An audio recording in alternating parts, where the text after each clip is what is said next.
जब मैं 23 साल का था, उस गर्मी के मौसम में मुझे एक रेयर इनक्योरेबल डिसीज का पता चला। डॉक्टर ने डिक्लेयर कर दिया कि मैं 1 साल से ज्यादा नहीं जीऊंगा। उसी दिन शेन बिवाई, वो औरत जिससे मैं बहुत प्यार करता था, उसका कार एक्सीडेंट हो गया। होश में आने के बाद वो अपनी मेमोरी पूरी तरह खो चुकी थी। वो मुझे भूल गई। उसे सिर्फ शेनजी याद था, जो कभी उसके पीछे पड़ा था। मुझसे डिवोर्स लेने का फैसला करके वो उससे शादी करना चाहती थी। मुझे यकीन नहीं आ रहा था कि ये वही लड़की है जिसने मेरे लिए अपने घर वालों से रिश्ता तोड़ने में एक पल नहीं लगाया था। वो जिसने अर्थक्वेक के वक्त हड्डियां टूटने के बावजूद मेरी हिफाजत की थी। शैन बेवाई जिसने कसम खाई थी कि वो पूरी जिंदगी मेरे साथ रहेगी। वो मुझे इतनी पूरी तरह कैसे भूल सकती थी? पिछले 5 महीनों से मैंने सब कुछ कोशिश की, फिर भी उसे मेरे बारे में कुछ याद नहीं आया। फिर शेनजी के बर्थडे पर चैनजी के पूरे जिस्म पर रैशेज निकल आए और वो जमीन पर गिर गया। बॉडीगार्ड्स ने मेरे बैग की तलाशी ली और उन्हें ट्यूलिप पॉलन मिला, जिससे चैनजी को एलर्जी थी। मुझे चैनजी के हॉस्पिटल बेड के सामने घुटनों पर बैठने पर मजबूर किया गया। शैन बिवाई, जो कभी मुझे इतनी पैशनेट नज़रों से देखती थी, अब उसकी नज़रों में सिर्फ बोन चिलिंग ठंडक थी। फैंग युआन, मैंने तुम्हें कितनी बार कहा है, मैं तुम्हें नहीं जानती। मैं जिससे प्यार करती हूं वो चैनजी है। क्योंकि तुम डिवोर्स नहीं चाहते, इसलिए तुमने उसे चोट पहुंचाई। मैंने जोर से अपना सर हिलाया। वो मैं नहीं था। शैन बिवाई ने फिर किसी को पीनट्स लाने का ऑर्डर दिया। उसने खुद अपने हाथों से मेरे मुंह में मुट्ठी भरकर ठूस दिए। मुझे सिवियर पीनट एलर्जी है। मुझे याद आया जब आखिरी बार गलती से मैंने एक घूंट पीनट मिल्क पी लिया था। शैन बिवाई ने घबराकर एम्बुलेंस बुलाई थी और 3 दिन तक मेरा साथ छोड़े बगैर मेरी देखभाल की थी। उसके बाद से हमारे घर में पीनट्स वाली कोई भी चीज कभी नहीं आई थी। गर्म आंसू उसके हाथ की पुष्ट पर गिरे। शैन बिवाई की उंगलियां अचानक ठर्राईं, इतनी हल्की के पता भी ना चले, लेकिन वो फिर भी नहीं रुकी। पीनट्स की एक और मुट्ठी अंदर ठूस दी गई। मेरा गला ऐसा लगा जैसे उसमें आग लगी हो। मेरी स्किन पर तेजी से बड़े लाल रैशेज निकल आए। सांस लेना मुश्किल होता जा रहा था। मेरी नज़र धुंधली होती जा रही थी। ये जिस्मानी दर्द मेरे दिल के दर्द के 10,000वें हिस्से से भी कम था। मुझे वो दिन याद आया जब मैंने प्रपोज किया था। वो रोई और मुझे जोर से गले लगाया, रोते हुए एक वादा किया, फैंग युआन, पैदाइश से मौत तक तुमसे प्यार करना ही वो वाहिद चीज है जो मैं कभी नहीं भूलूंगी। मगर अब वो मुझे पूरी तरह भूल चुकी है और मेरे पास अब इतना वक्त नहीं कि उसके याद आने का इंतजार करूं। मेरे दिल में ऐसा लगा जैसे एक बड़ा सुराख कर दिया गया हो। धीरे धीरे मैं बेहोश हो गया। बेहोशी में मुझे लगा जैसे शैन बेवाई मुझे बुला रही है। उसकी आवाज नरम और मोहब्बत भरी थी, बिल्कुल पहले की तरह। Fang Yuan, Fang Yuan. मैं जवाब देना चाहता था, लेकिन मुझमें आंखें खोलने की ताकत नहीं थी। फिर स्पेशल असिस्टेंट की आवाज आई, शैन, मिस्टर फैंग की नोटबुक मिल गई है। ये आपकी और मिस्टर फैंग की यादों से भरी हुई है। आपने उनके साथ ऐसा सलूक किया। अगर उन्हें सच्चाई पता चली तो क्या वो सच में आपको माफ कर पाएंगे? शैन बिवाई की आवाज थकी हुई थी। मैं अच्छी तरह जानती हूं, ये एक हॉस्पिटल है, सिर्फ कुछ पीनट्स ही तो हैं। फैंग युआन ठीक हो जाएगा। अगर मैं थोड़ी सख्ती नहीं दिखाती तो उसे कैसे यकीन आता कि मैं सच में अपनी मेमोरी खो चुकी हूं? वो डिवोर्स के लिए कैसे राजी होता? चेंजी को एक टर्मिनल इलनेस है, उसके पास ज्यादा वक्त नहीं बचा। मरने से पहले उसकी सिर्फ ये एक ख्वाहिश है। मैं उसकी मदद नहीं कर सकती। एक बार जब मैं उसकी ख्वाहिश पूरी करने में मदद कर दूंगी तो हम अपनी मेमोरी वापस ले आएंगे और फैंग युआन से दोबारा शादी कर लेंगे। सब कुछ पहले जैसा हो जाएगा। वो यादें, ज्यादा से ज्यादा मैं उसके लिए एक पूरी नई बुक लिख दूंगी। अकेशिया ट्रीज दोबारा लगाए जा सकते हैं। लव लॉक फिर से लगाया जा सकता है। रही बात उस गोल्डन स्टैचू की, तो मैं उसे उससे भी बड़ा दिला दूंगी। स्पेशल असिस्टेंट की आवाज लड़खड़ाई, लेकिन मिस्टर चैन की बीमारी तो साफ तौर पर। चैनजी के फादर मेरे मेंटोर थे। मरने से पहले उन्हें हमेशा उम्मीद थी कि मैं उससे शादी करूंगी। शैन बिवाई ने फौरन उसे फैंग युआन के लिए टोक दिया। इन सालों में मैंने चैनजी के लिए बहुत सख्ती की है। मुझ पर उसका उधार है। एक बार जब वेडिंग खत्म हो जाएगी, वो रिकवर होने के लिए अब्रॉड चला जाएगा। फिर हमारा एक दूसरे पर कोई उधार नहीं रहेगा। मेरे जिस्म में एक ठंडक सी दौड़ गई। तो ये सब उसकी प्लानिंग थी। कोई हैरत नहीं कि वो सब कुछ भूल गई, लेकिन मेरी पीनट एलर्जी उसे याद रही। पिछले 5 महीनों से मैंने वो solid gold double portrait statue ढूंढा। जिस साल मैंने उसे दिया था, उसकी आंखें हंसी से खिल उठी थीं। उसने कहा था कि ये एक गोल्डन बॉन्ड है और वो मेरे साथ बूढ़ी होना चाहती है। लेकिन शेन बेई ने उस स्टैचू को पिघलाकर चैनजी के लिए एक गोल्डन वॉच बनवा दी ताकि वो उसे पार्टी में पहन सके। मैं उसे टावर की चोटी पर ले गया वो लव लॉक देखने जो हमने सालों पहले एक साथ लगाया था। फिर वो मेरी बाहों में झुकी और नरमी से कहा, फैंग युआन, इस तरह मैं पूरी जिंदगी तुम्हारे साथ बंध ही रहूंगी। लेकिन अब उसने खुद वो पुराना लॉक काट दिया और उसे चेंजी के साथ एक नए लॉक से बदल दिया। मैं उसे 999 अकेशिया ट्रीज का जंगल दिखाने ले गया, क्योंकि उसने कहा था कि अकेशिया ट्रीज इटर्नल लॉयल्टी की निशानी है। मैंने ये जंगल खास तौर पर उसके लिए उगाया था। फिर भी शेनबेई ने सारे पेड़ कटवा दिए और चेंजी के लिए तोहफे के तौर पर एक बड़ा बेड बनवा दिया। अब उसने कहा कि हर चीज खामोशी से फिर से शुरू हो सकती है। मेरे कानों में उसकी पुरानी कसम फिर से गूंजी। फैंग युआन, मैं तुमसे प्यार करती हूं। इस जिंदगी में ये कभी नहीं बदलेगा। तो ये सब एक झूठ था। वो साफ जानती थी कि चेंजी की इलनेस झूठी थी, फिर भी वो उससे शादी करना चाहती थी। एहसान या कर्ज चुकाने की बातें क्या थीं? ये सिर्फ अपना दिल बदलने का एक बहाना था। लेकिन मैं सच में मर रहा था। जब मेरी आंख खुली, शेनबेई मेरे बेड साइड पर थी। मुझे आंखें खोलते देख उसके चेहरे से वरी एकदम गायब हो गई, सिर्फ इनडिफरेंस बची थी। मेरा दिल दुख रहा था। मुझे कभी नहीं पता था कि शेनबेई इतनी अच्छी एक्ट्रेस है। तो क्या वो पहले के सारे डीप फीलिंग्स भी सिर्फ एक एक्ट था? फैंग युआन, शेनबेई ने सर्दी से कहा, मैं फिर से कहूंगी, मैं तुम्हें नहीं जानती। फिर उसने वो नोटबुक निकाली। ये वो था जो मैंने इन 5 मंथ्स में अपनी मेमोरीज से लिखा था, जो हमारी मुलाकातों, प्यार, प्रपोजल से लेकर वेडिंग तक की यादों से भरी हुई थी। ये जो तुमने लिखा है, मुझे इसमें से कुछ याद नहीं। मुझसे चिपके रहने में अपना एफर्ट बर्बाद मत करो। उसने एक लाइटर निकाला और नोटबुक को आग लगा दी। नोटबुक को राख बनते देख मेरा दिल भी उसके साथ राख हो गया। मेरी आंखें लाल थीं, लेकिन मेरे होठों पर एक सार्कास्टिक स्माइल आ गई। वो नहीं जानती थी कि ये नोटबुक असल में उसके लिए नहीं लिखी गई थी। ये मैंने अपने लिए लिखी थी। मुझे क्रूट्सफेल्ड जेकब डिजीज है, जिसे आमतौर पर मैड काउ डिजीज कहा जाता है। इससे मेरी मेमोरी डिसऑर्डर्ड हो जाएगी, मैं धीरे धीरे सब भूल जाऊंगा और आखिरकार कॉन्शियसनेस खोकर मर जाऊंगा। 7 ईयर्स अगो फार्म पर एक मैड काउ ने उस पर हमला किया था। उसे बचाने के लिए मैंने उस काउ से बुरी तरह जख्मी हो गया था। उस वक्त मैंने सिर्फ इमरजेंसी वूंड ट्रीटमेंट करवाया था। मैंने इस पर ज्यादा ध्यान नहीं दिया। किसे पता था कि वायरस 7 ईयर्स तक डॉर्मेंट रहेगा और आखिरकार मैनिफेस्ट होगा। मुझे डर था कि एक दिन शेनबेई को अपनी मेमोरी वापस मिल जाएगी और मैं उसे पहचान नहीं पाऊंगा। इसीलिए मैंने सब कुछ रिकॉर्ड कर लिया था। अच्छा हुआ कि अब ये जल गया है। अब से हम दोनों में से कोई भी एक दूसरे को याद नहीं रखेगा। शेनबेई ने डिवोर्स एग्रीमेंट निकाला और मेरी तरफ पढ़ा दिया। इस बार मैंने पेन उठाया और डिसाइसिवली अपना नाम साइन कर दिया। शेनबेई एक पल के लिए फ्रीज हो गई। जैसे ही वो कुछ कहने वाली थी, उसका फोन बजा। ये चेंजी की कॉल थी। दूसरी तरफ से दर्द की हल्की सी आवाज आई। उसने फौरन साइंड एग्रीमेंट उठाया और तेजी से हॉस्पिटल रूम से बाहर निकल गई। मैंने उसे जाते हुए देखा और अपनी आंख के कोने से एक आंसू पहुंचा। मैंने अपना फोन निकाला। हेलो, मेरे लिए 7 डेज बाद स्विट्जरलैंड की फ्लाइट बुक कर दें। साथ ही यूथनेशिया स्केड्यूल करने में मेरी मदद करें। हॉस्पिटल से घर तक जैसे ही मैंने दरवाजा खोला, एक वाइट बॉल ऑफ फर मेरी तरफ भागा। ये वैंगजी था, वो स्ट्रे डॉग जिसे शेनबेई और मैंने 5 ईयर्स अगो अडॉप्ट किया था। वो अपनी दुम हिला रहा था और मेरे एंकल्स के गिर्द घूम रहा था। मैंने अभी मुस्कुराया ही था कि ऊपर देखते ही स्माइल मेरे चेहरे पर जम गई। शेनबेई और चेंजी लिविंग रूम के बीच में खड़े मुझे देख रहे थे।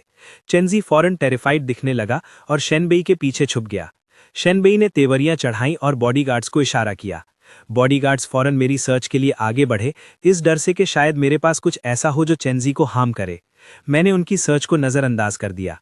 मेरा दिल सुन्न होकर दुख रहा था। डिवोर्स एग्रीमेंट में पहले से लिखा था, ये घर तुम्हारा है।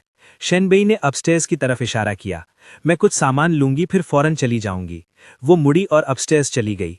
वैंगजी एक पल के लिए हिचकिचाया और उसके पीछे चला गया। शायद वो नहीं समझ पा रहा था क्यों। उसकी मिस्ट्रेस काफी वक्त से घर नहीं आई थी। लिविंग रूम में चेंजी के चेहरे से इनोसेंट लुक एकदम गायब हो गई। उसकी नज़र फैंग युआन की व्रिस्ट पर बंधी ब्रांड नेम वॉच पर पड़ी। तुम्हारा डिवोर्स हो चुका है, मेरे बाप की वॉच वापस करो। आखिरकार हम 1 वीक में शादी कर रहे हैं। मैंने अपना सर झुकाया और अपनी व्रिस्ट पर बंधी वॉच को देखने लगा। मुझे याद आया जब शिनवी ने ये मुझे पहनाई थी। उसकी आंखें प्यार से भरी हुई थीं। फोंग युआन, ये वो है जो मेरे फादर ने मेरे लिए छोड़ा था। उन्होंने मुझसे कहा था कि ये मैं अपने होने वाले सन इन लॉ को दे दूं। ये हमारे उम्र भर के अनवेवरिंग बॉन्ड की निशानी है। अब चेंजी के लिए उसने मुझसे डिवोर्स लेने के लिए फेक एम्नीशिया का नाटक करने में जरा भी हिचकिचाहट नहीं दिखाई। वो अब मुझसे प्यार नहीं करती थी। इस वॉच को रखना सिर्फ एक मजाक था। मैंने वॉच उतारी और उसे पकड़ा दी। चेंजी ने उम्मीद नहीं की थी कि मैं इतना डिसाइसिव हूंगा। कल तक मैं शिनवे की मेमोरी आपस लाने में उसकी मदद कर रहा था। उसने वॉच ली और मेरी तरफ देखा। उसकी आंखों में छुपी हुई क्रुएल्टी और डिटर्मिनेशन थी। तुम चाहे जो भी प्लानिंग कर रहे हो, बी वे अब से सिर्फ मेरी होगी। इससे पहले कि वो अपनी बात खत्म करता, उसने अचानक अपना हाथ उठाया और बुरी तरह से वॉच को जमीन पर फेंक दिया। मैं अभी अपने शौक से बाहर भी नहीं आया था कि चैंजी ने वॉच फेस का एक टूटा हुआ टुकड़ा उठाया और बुरी तरह से उसे मेरे हाथ में घुसा दिया। आह! मैं अपना हाथ पीछे खींचना चाहता था, लेकिन मेरी कलाई चैंजी ने मजबूती से पकड़ी हुई थी। उसकी पकड़ हैरत अंगेज तौर पर मजबूत थी। वुश! एक सफेद ब्लर तेजी से नीचे आया, शिनबी वे से भी ज्यादा तेज। वोंगजी ने अपने फैंग्स दिखाए और चैंजी पर हमला कर दिया, उसकी टांग पर काट लिया। चैंजी दर्द से चिल्लाया और उसने मेरा हाथ बुरी तरह खींचा। वॉच फेस का तेज टुकड़ा मेरे चीक पर लग गया, जिससे खून की एक हल्की लकीर बन गई। वो दर्द से चिल्लाया और मुझे छोड़ दिया, जमीन पर गिर गया। तभी शिनबीवे ने शोर सुना और नीचे भागी आई। उसने ये मंजर अपनी आंखों से देखा। वो तेजी से आई और मुझे बुरी तरह धक्का दे दिया। मेरा बैलेंस बिगड़ गया और मैं जमीन पर गिर गया। मेरी हथेली वॉच पीस से कट गई थी। ताज़ा खून फौरन बहने लगा। शिनबीवे ने अपना पांव उठाया और वोंगजी को किक मारी, जो अभी भी चैंजी को काट रहा था। वोंगजी दर्द से कराहा एक तरफ लुढ़क गया। वो बेचारगी से रोने लगा।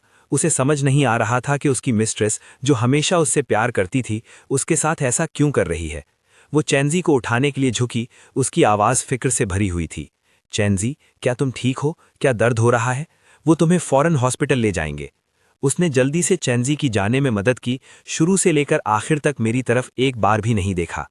मैं जमीन पर सिमट कर बैठ गया। मुझे वो वक्त याद आया जब मुझे सख्त सर्दी और तेज बुखार था। शिनवीवे, जो अब्रॉड एक मीटिंग में थी, उसी रात वापस उड़कर आई, सिर्फ मेरे बुखार को कम करने के लिए ठंडी पट्टियां रखने के लिए। उसने सारी रात मेरी देखभाल की। मुझे याद आया जब गलती से मेरी उंगली पर एक छोटा सा कट लग गया था। वो इतनी दुखी हुई कि उसकी आंखें लाल हो गईं। और वो वक्त जब उसे बचाते हुए एक पागल काऊ ने मुझे बुरी तरह जख्मी कर दिया था।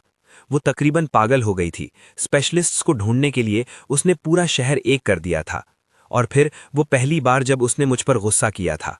उसके बाद उसने मुझे कसकर गले लगाया, मुसलसल रोती रही और कहा, फोंग युआन, तुम्हें कुछ नहीं होना चाहिए।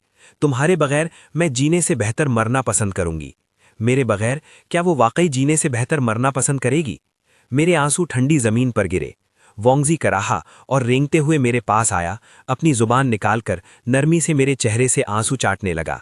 मैंने वोंगजी को कसकर गले लगा लिया, अपना चेहरा उसके गर्म फर में छुपा लिया।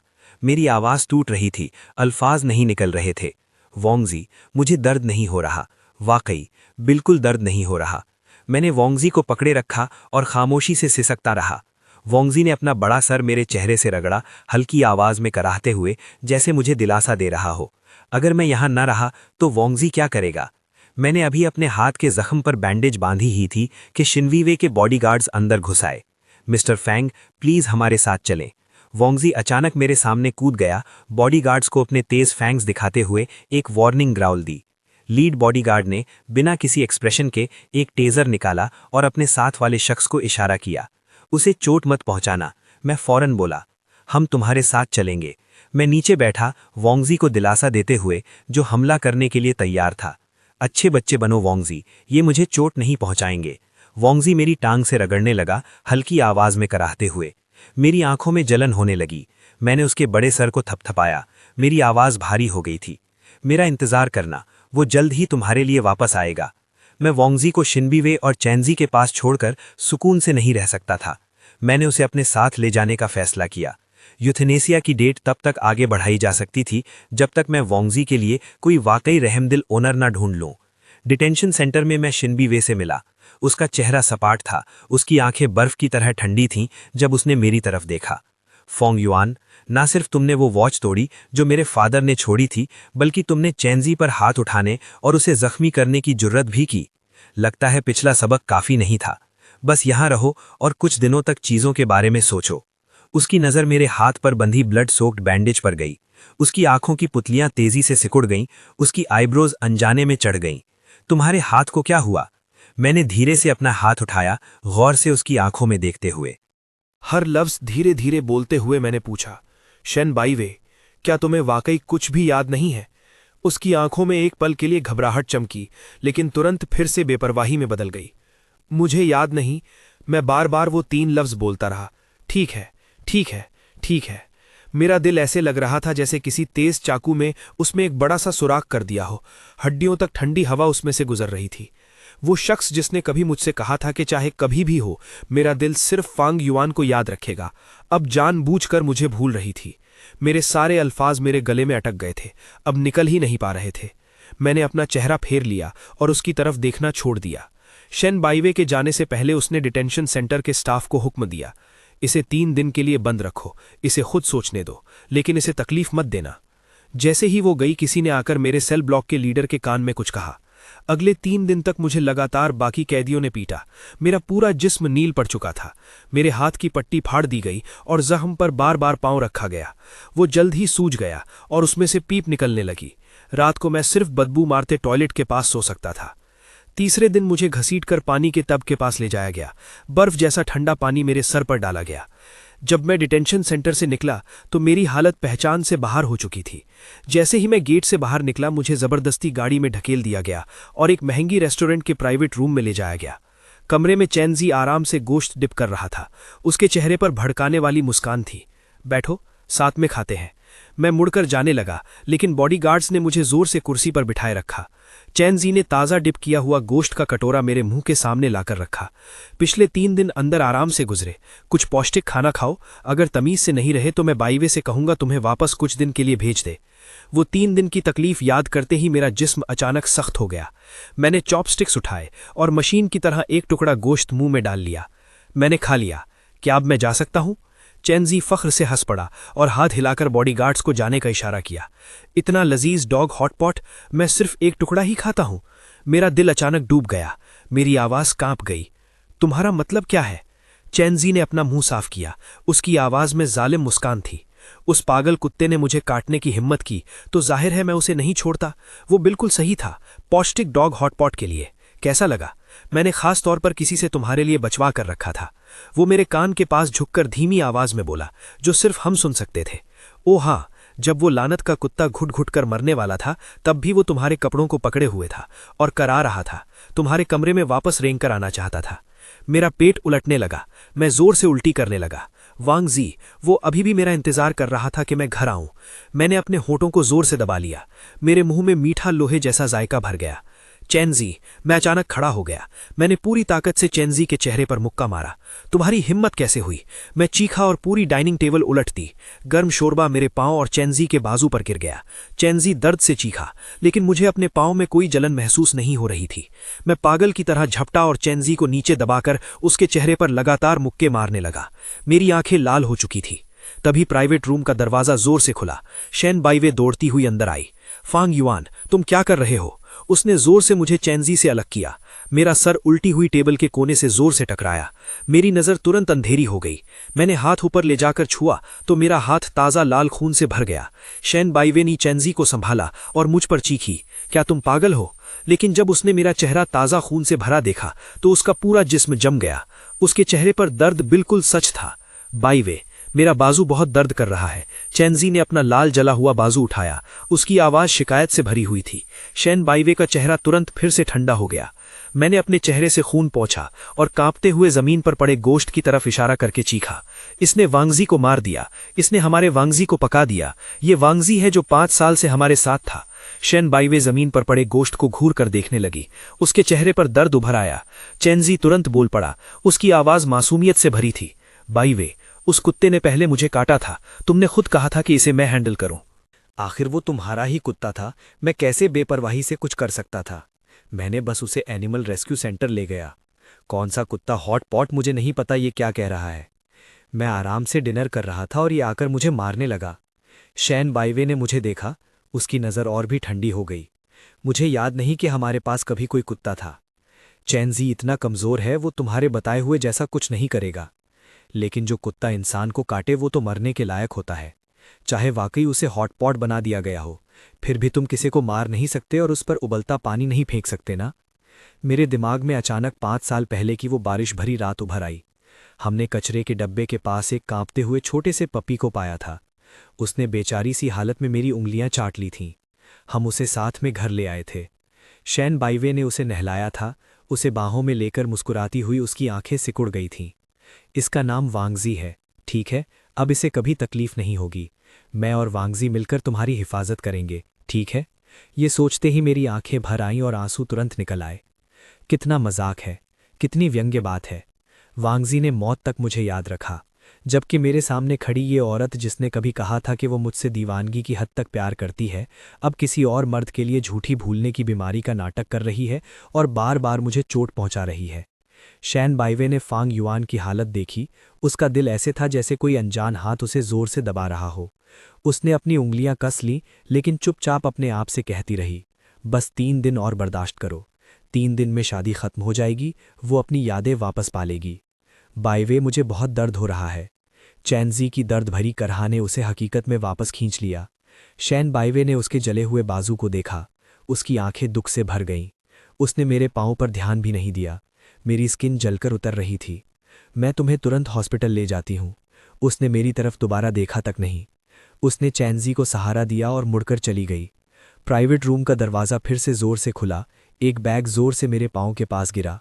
उस बैग में से नरम सफ़ेद बालों का एक जाना पहचाना झुंडा झलक रहा था। अंदर वांगजी के बाल थे। मैंने बैग को जोर से गले लगा लिया और दर्द से चीख उठा, मुझे माफ़ कर दो वांगजी, पापा देर से घर आया, मुझे माफ़ कर दो। मुझे नहीं पता मैं घर कैसे पहुंचा। वो छोटी सी शक्ल अब घर में नहीं थी। अब मुझे मिलने नहीं आती थी। अब मेरे पास चिपक कर प्यार नहीं करती थी। मैं वांगजी के बाल पकड़कर पूरी रात बैठा रहा। अगले दिन मैंने अपने माथे और पाँव के जले हुए जख्मों का इलाज किया। मैंने वांगजी को पेट क्रिमेशन सेंटर ले गया और उसकी राख एक छोटी सी चीनी के बर्तन में रख दी। गुड वांगजी, बस 2 दिन और रुक जाओ, पापा जल्दी तुम्हारे पास आएगा। मैंने फिर से गुलदाउदी के फूलों का एक गुलदस्ता खरीदा और कब्रिस्तान गया। मैंने कब्र के पत्थर को छुआ और अपना माथा उस पर टिकाया। माँ और पापा, हमारा परिवार और वांगजी जल्द ही किसी और जगह फिर से मिलेंगे। जैसे ही मैं कब्रिस्तान से घर वापस आया, शैन बाइवे तूफान की तरह अंदर आई। उसने गुस्से से मेरा हाथ पकड़ लिया। उसकी आवाज़ गुस्से से भरी हुई थी। फांग युआन, तुमने चैनजी को कहाँ ले गए? अब और क्या नाटक कर रहे हो? ये बस एक कुत्ता है। तुमने ना सिर्फ चैनजी को जलाकर मारा, बल्कि अब तुमने उसे किडनैप भी कर लिया। फांग युआन, तुम और क्या करना चाहते हो? तब मुझे पता चला कि चैनजी किडनैप हो गया है और वो पूरी तरह से मान चुकी है कि ये मैंने किया है। मेरा दिल जो मुझे लगा था कि सुन्न हो चुका है, अब दोबारा टुकड़े टुकड़े हो गया। मुझे वो कैंपिंग ट्रिप याद आई। मुझे तेज़ बुखार था और मैं खो गया था। शैन बाइवे परेशानी से पागल हो रही थी। आखिर में वांगजी ने मुझे मेरी तरफ लाकर पहुंचाया था। उसने मुझे जोर से गले लगाया था। उसकी आवाज़ कांप रही थी। फांग युआन, अगर तुम गायब हो जाओ तो मैं पागल हो जाऊंगी, उसने कहा था। वांगजी ने मुझे मेरे पास लाया। बाद में वांगजी हमारे परिवार का हिस्सा होगा और मेरे साथ मिलकर मेरी हिफाजत करेगा। लेकिन अब वो कहती है ये बस एक कुत्ता है। मैं लगभग चीख पड़ा। मैंने घड़ी नहीं तोड़ी और मैंने बिल्कुल भी चैनजी को किडनैप नहीं किया। वांगजी सिर्फ एक कुत्ता नहीं है, वो मेरा परिवार है। चैनजी ने ही वांगजी को मारा और उसे पका दिया। मेरी लाल आंखें देखकर शैन बाइवे ने बेख्तियार मेरा हाथ थोड़ा ढीला छोड़ दिया। उसके दिल में अचानक घबराहट पैदा हुई, लेकिन उसकी आवाज़ फिर भी नरम नहीं हुई। पिछले कुछ महीनों से तुम तलाक नहीं लेना चाहते थे, तुमने कौन कौन से तरीके नहीं अपनाए। अब वांगजी बस ले जाया गया है और तुम जिद कर रहे हो कि चैनजी ने उसे मार दिया, लेकिन तुम पहले ही उसे मार चुके हो, फिर तुम उसे किडनैप क्यों करोगे भी? मैं अचानक बहुत थक गया, ऐसी थकान जो मेरी हड्डियों तक उतर आई। मैंने अपना चेहरा फेर लिया। मेरी आवाज़ धीमी हो गई। मुझे नहीं पता चैनजी कहाँ है। बस 2 दिन और, तुम दोनों जो चाहे कर लो, बस मुझे और परेशान मत करो। 2 दिन का क्या मतलब है? शैन बी वही मजीद सवाल पूछने ही वाली थी कि उनका फ़ोन अचानक बज गया। उनकी असिस्टेंट की कॉल थी। CEO शैन, मिस्टर चैन मिल गए हैं। बस बात यह है कि उन्हें कई लोगों ने इतना मारा कि उनका जिस्म ब्रूजेस से भर गया है और उनकी मेंटल स्टेट इस वक्त बहुत ख़राब है। अचानक दूसरी तरफ से एक औरत की रोते हुए इल्तिजा सुनाई दी। वो फांग युआन था। उसने हमें ये करने का ऑर्डर दिया था। शैन बी वही ने अचानक मेरी तरफ देखा। उनकी आंखों में एक ऐसी बोन चिलिंग ठंडक थी जो पहले कभी नहीं देखी गई थी। उन्होंने एक बार फिर मेरी रिस्ट को जोर से जकड़ लिया। उनके नाखून तकरीबन मेरे गोश्त में धंस रहे थे। तुम्हें नहीं पता शैनजी अब कहाँ है? मैं तुम्हें दिखाने ले जाती हूँ। उन्होंने मुझे घसीटकर कार में बिठाया। अबैंडन बिल्डिंग की टॉप फ्लोर पर चैनजी, उनके कपड़े डिसशेवल्ड, माथा सूजा हुआ और ब्रूजेस से भरा, एक कोने में दुबके हुए कांप रहा था। शैन बी वही को देखकर उनकी आंखें नम हो गई। उनकी आवाज़, बी वही तुम आ गई? फांग युआन हमारी वेडिंग से पहले मुझे बर्बाद करना चाहता है, लेकिन तुम फिक्र मत करो। अगर उसने मुझे ड्रग भी दिया होता तब भी मैं उन्हें हाथ लगाने के बजाय मरना पसंद करता, वरना मैं मजीद प्योर नहीं रहता। शैन बीवई ने फौरन मुझे छोड़ दिया और दुख भरे अंदाज में कांपते हुए चैनजी की मदद की, उन्हें प्यार से तसल्ली दी। मैंने अपनी दर्द करती रिस्ट हिलाई। उस पर खून के निशान चैनजी के माथे के जख्म से भी गहरे थे। जमीन पर घुटनों के बल बैठे मर्द और औरतें अचानक भाग कर आए, रोते हुए मेरी पैंट की लेग खींचने लगे। मिस्टर फैंग, आपने हमें ये करने को कहा था, जल्दी हमें बचाइए। मैंने तेवरी चढ़ाई। उनके टच से बचते हुए मैं पूछने ही वाला था कि वो कौन है, तभी मुझे शैन बीवई की गुस्से भरी रोर ने रोक दिया। फांग युआन, तुम्हारी इतनी हिम्मत कि तुमने चैनजी को ड्रग दिया? क्या तुम नहीं जानते चैनजी बहुत वीक हैं? तुम इतने क्रूअल कैसे हो सकते हो? तुम कब से इतने विशियस हो गए? मैं अचानक जोर से हंसने लगा। मैं हंसता गया और हंसता गया। वो आंसू जो मैंने इतनी देर से रोक रखे थे आखिरकार निकल गए। तो तुम्हें अभी भी याद है कि मैं पहले कैसा हुआ करता था? क्या तुम्हें अब मुझसे प्यार करने पर अफसोस हो रहा है? मैंने शैनजी की तरफ इशारा किया जो शैन बीवई के पीछे खड़ा था। क्या वो वाकई बीमार है या फेकिंग इट? क्या तुम अपने दिल में नहीं जानती शैन बीवई? शैन बीवई का दिल पैनिक में धड़कने लगा, लेकिन वो फिर भी स्टबर्न बनी रही। मुझे नहीं पता तुम किस बारे में बात कर रहे हो। मैं मजीद शिद्दत से हंसने लगा, इतना हंसा कि मेरी पीठ झुक गई। जब मैं आखिरकार सीधा खड़ा हुआ, मेरे चेहरे की स्माइल बिल्कुल गायब हो चुकी थी। ठीक है, अगर तुमने ये मान ही लिया है कि ये मैंने किया है, तो मान लेते हैं कि मैंने ही किया है। तुम इस बार मुझसे कैसे रिवेंज लेना चाहती हो? बस मुझे सीधा मार दो, मुझे कोई परवाह नहीं। मुझे इस हाल में देखकर शैन बीवई के दिल में बेचैनी का एक दम घोटने वाला एहसास जागा। उन्होंने पैनिक में चैनजी की मुड़ने में मदद की और पीछे एक कोल्ड इंस्ट्रक्शन छोड़ गईं, दरवाज़ा लॉक कर दो। चैनजी का एग्जामिन होने के बाद उनसे और इन लोगों से कहो कि मुझे एक्सप्लेनेशन दें। असिस्टेंट थोड़ा हिचकिचाई। सीईओ शैन, क्या मिस्टर फैंग और इन सबको एक साथ बंद करना सेफ है? शैन बीवई ने एक ठंडी हंसी हंसी। वो एक जवान मर्द है और वैसे भी ये सब लोग वहीं लाया था, इसमें अनसेफ क्या है? चैनजी, जिसे उनका सहारा मिला हुआ था, उनकी आंखों में एक सिनिस्टर और स्मग लुक चमकी। बंद होते हुए दरवाजे से उन्होंने अंदर मौजूद लोगों को विंक किया। दरवाज़ा क्लिक के साथ बंद हो गया, सख्ती से लॉक हो गया। वो लोग जो अभी जमीन पर घुटनों के बल बैठकर दर्दनाक तरीके से रो रहे थे, उन्होंने फौरन अपने एक्सप्रेशंस बदल दिए। वो विकेडली मुस्कुराए। मेरी तरफ बढ़ते हुए उन्होंने अचानक मुझे जमीन पर गिराने के लिए लात मारी। पंचेस और किक्स मुसलसल बरसने लगे। मैंने बगैर ग्लास वाली विंडो फ्रेम से देखा और शैन बीवई को चैनजी की कार में बैठने में मदद करते हुए देखा। शुरू से आखिर तक उन्होंने एक बार भी पीछे मुड़कर नहीं देखा। मैंने अचानक स्ट्रगल करना बंद कर दिया और ठंडे पंचेस और जूतों के तलवों को खुद पर लगने दिया। एक मर्द ने मेरे बाल पकड़े और मेरा सर दीवार से दे मारा। खाली फ्लोर पर एक डल थड की आवाज़ गूंजी। किसी ने तुम्हारे कर्ज चुकाने की इंस्ट्रक्शंस दी हैं। एक पंच, फिर दूसरा पंच। मेरे कान गूंज रहे थे। मेरा मुंह खून की बू से भर गया था। वो शख्स मुझे मारते मारते थक गया और उसने अपनी रिस्ट झटकी। वार्मअप्स खत्म हुए। फिर सबने एक दूसरे को देखा और मेलिशियस हंसी हंसने लगे। दो मर्दों ने मुझे सख्ती से पकड़ लिया। एक औरत ने मेरे मुंह में एक अननोन लिक्विड की बोतल उंडेल दी। मेरी जैकेट फाड़ दी गई। मेरे बॉडी को ठंडी फ्लोर पर ठोकर मारी गई। वो एक मर्द है, तुम मर्द यहाँ किस लिए भीड़ लगा रहे हो?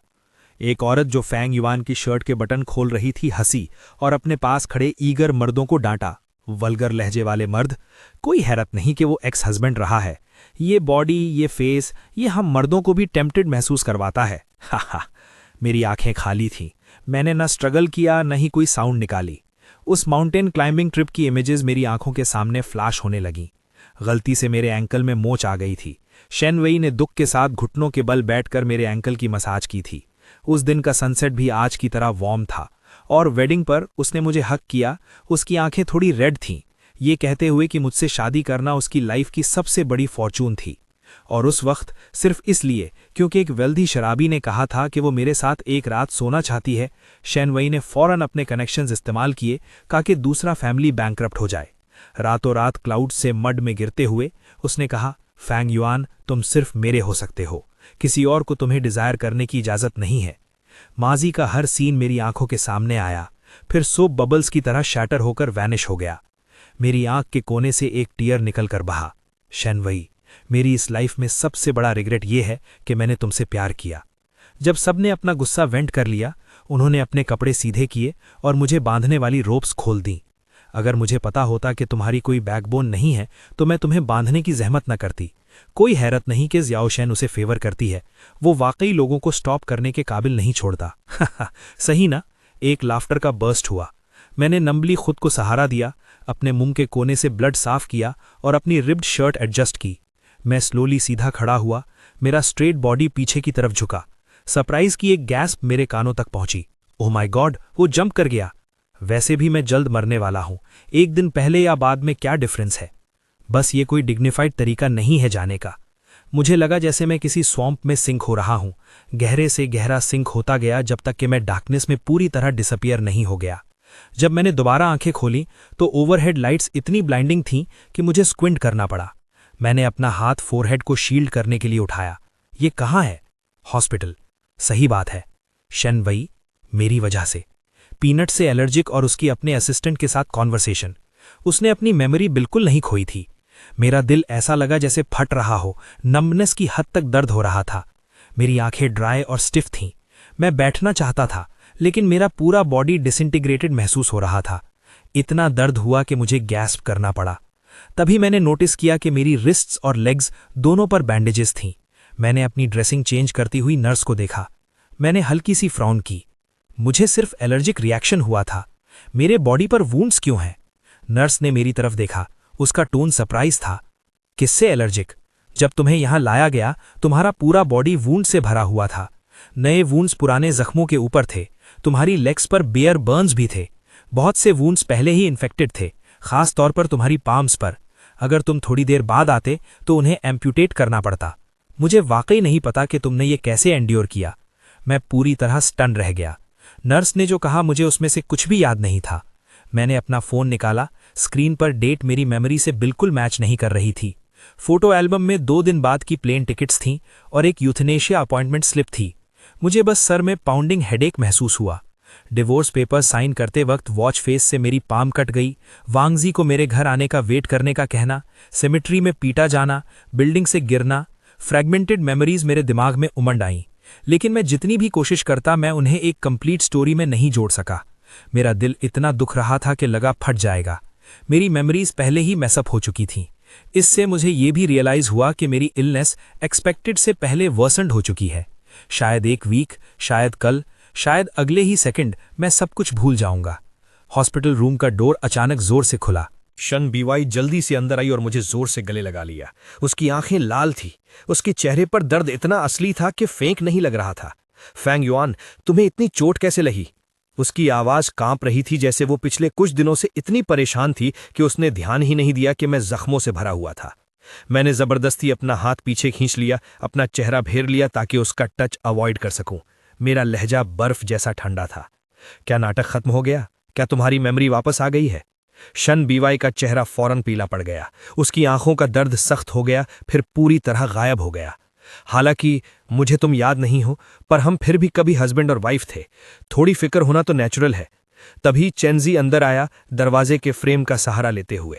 उसकी मुझ पर नजर में साफ एप्रीहेंशन थी। शन बीवाई फौरन उसके पास गई। उसकी आवाज नर्म हो गई। तुम्हें अभी भी हेड इंजरी है, तुम यहां वहां क्यों घूम रहे हो? मैं टेस्ट रिजल्ट्स लेने बाहर गया था और फैंग युआन को देखने के लिए रुका। मैं बस अभी वापस जाऊंगा। चेंजी का लहजा कमजोर था। रुका? मेरा दिल बैठ गया। तो मैं बस एक कैजुअल स्टॉप था। भले ही फैंग युआन ने हमेशा मुझसे नफरत की और मेरे साथ बुरा किया, वो फिर भी तुम्हारा एक्स हस्बैंड है। मैं फिर भी उसका हाल देखना चाहता था। चेंजी एक पल के लिए रुका, जैसे उसे अचानक कुछ याद आया हो। उसका चेहरा पजल्ड था। क्या इत्तेफाक है? ऐसा कैसे हुआ कि जिन लोगों ने मुझे किडनैप किया था वो सब भाग गए और फैंग युआन का बदन अचानक जख्मों से भरा हुआ है, जिसे देखकर तुम्हें दुख हो रहा है? इशारा बिल्कुल साफ था। शन बीवाई का चेहरा फौरन उतर गया। उसकी मुझ पर नजर अब सिर्फ ठंडी थी। पहले वाला दर्द पूरी तरह गायब हो गया था।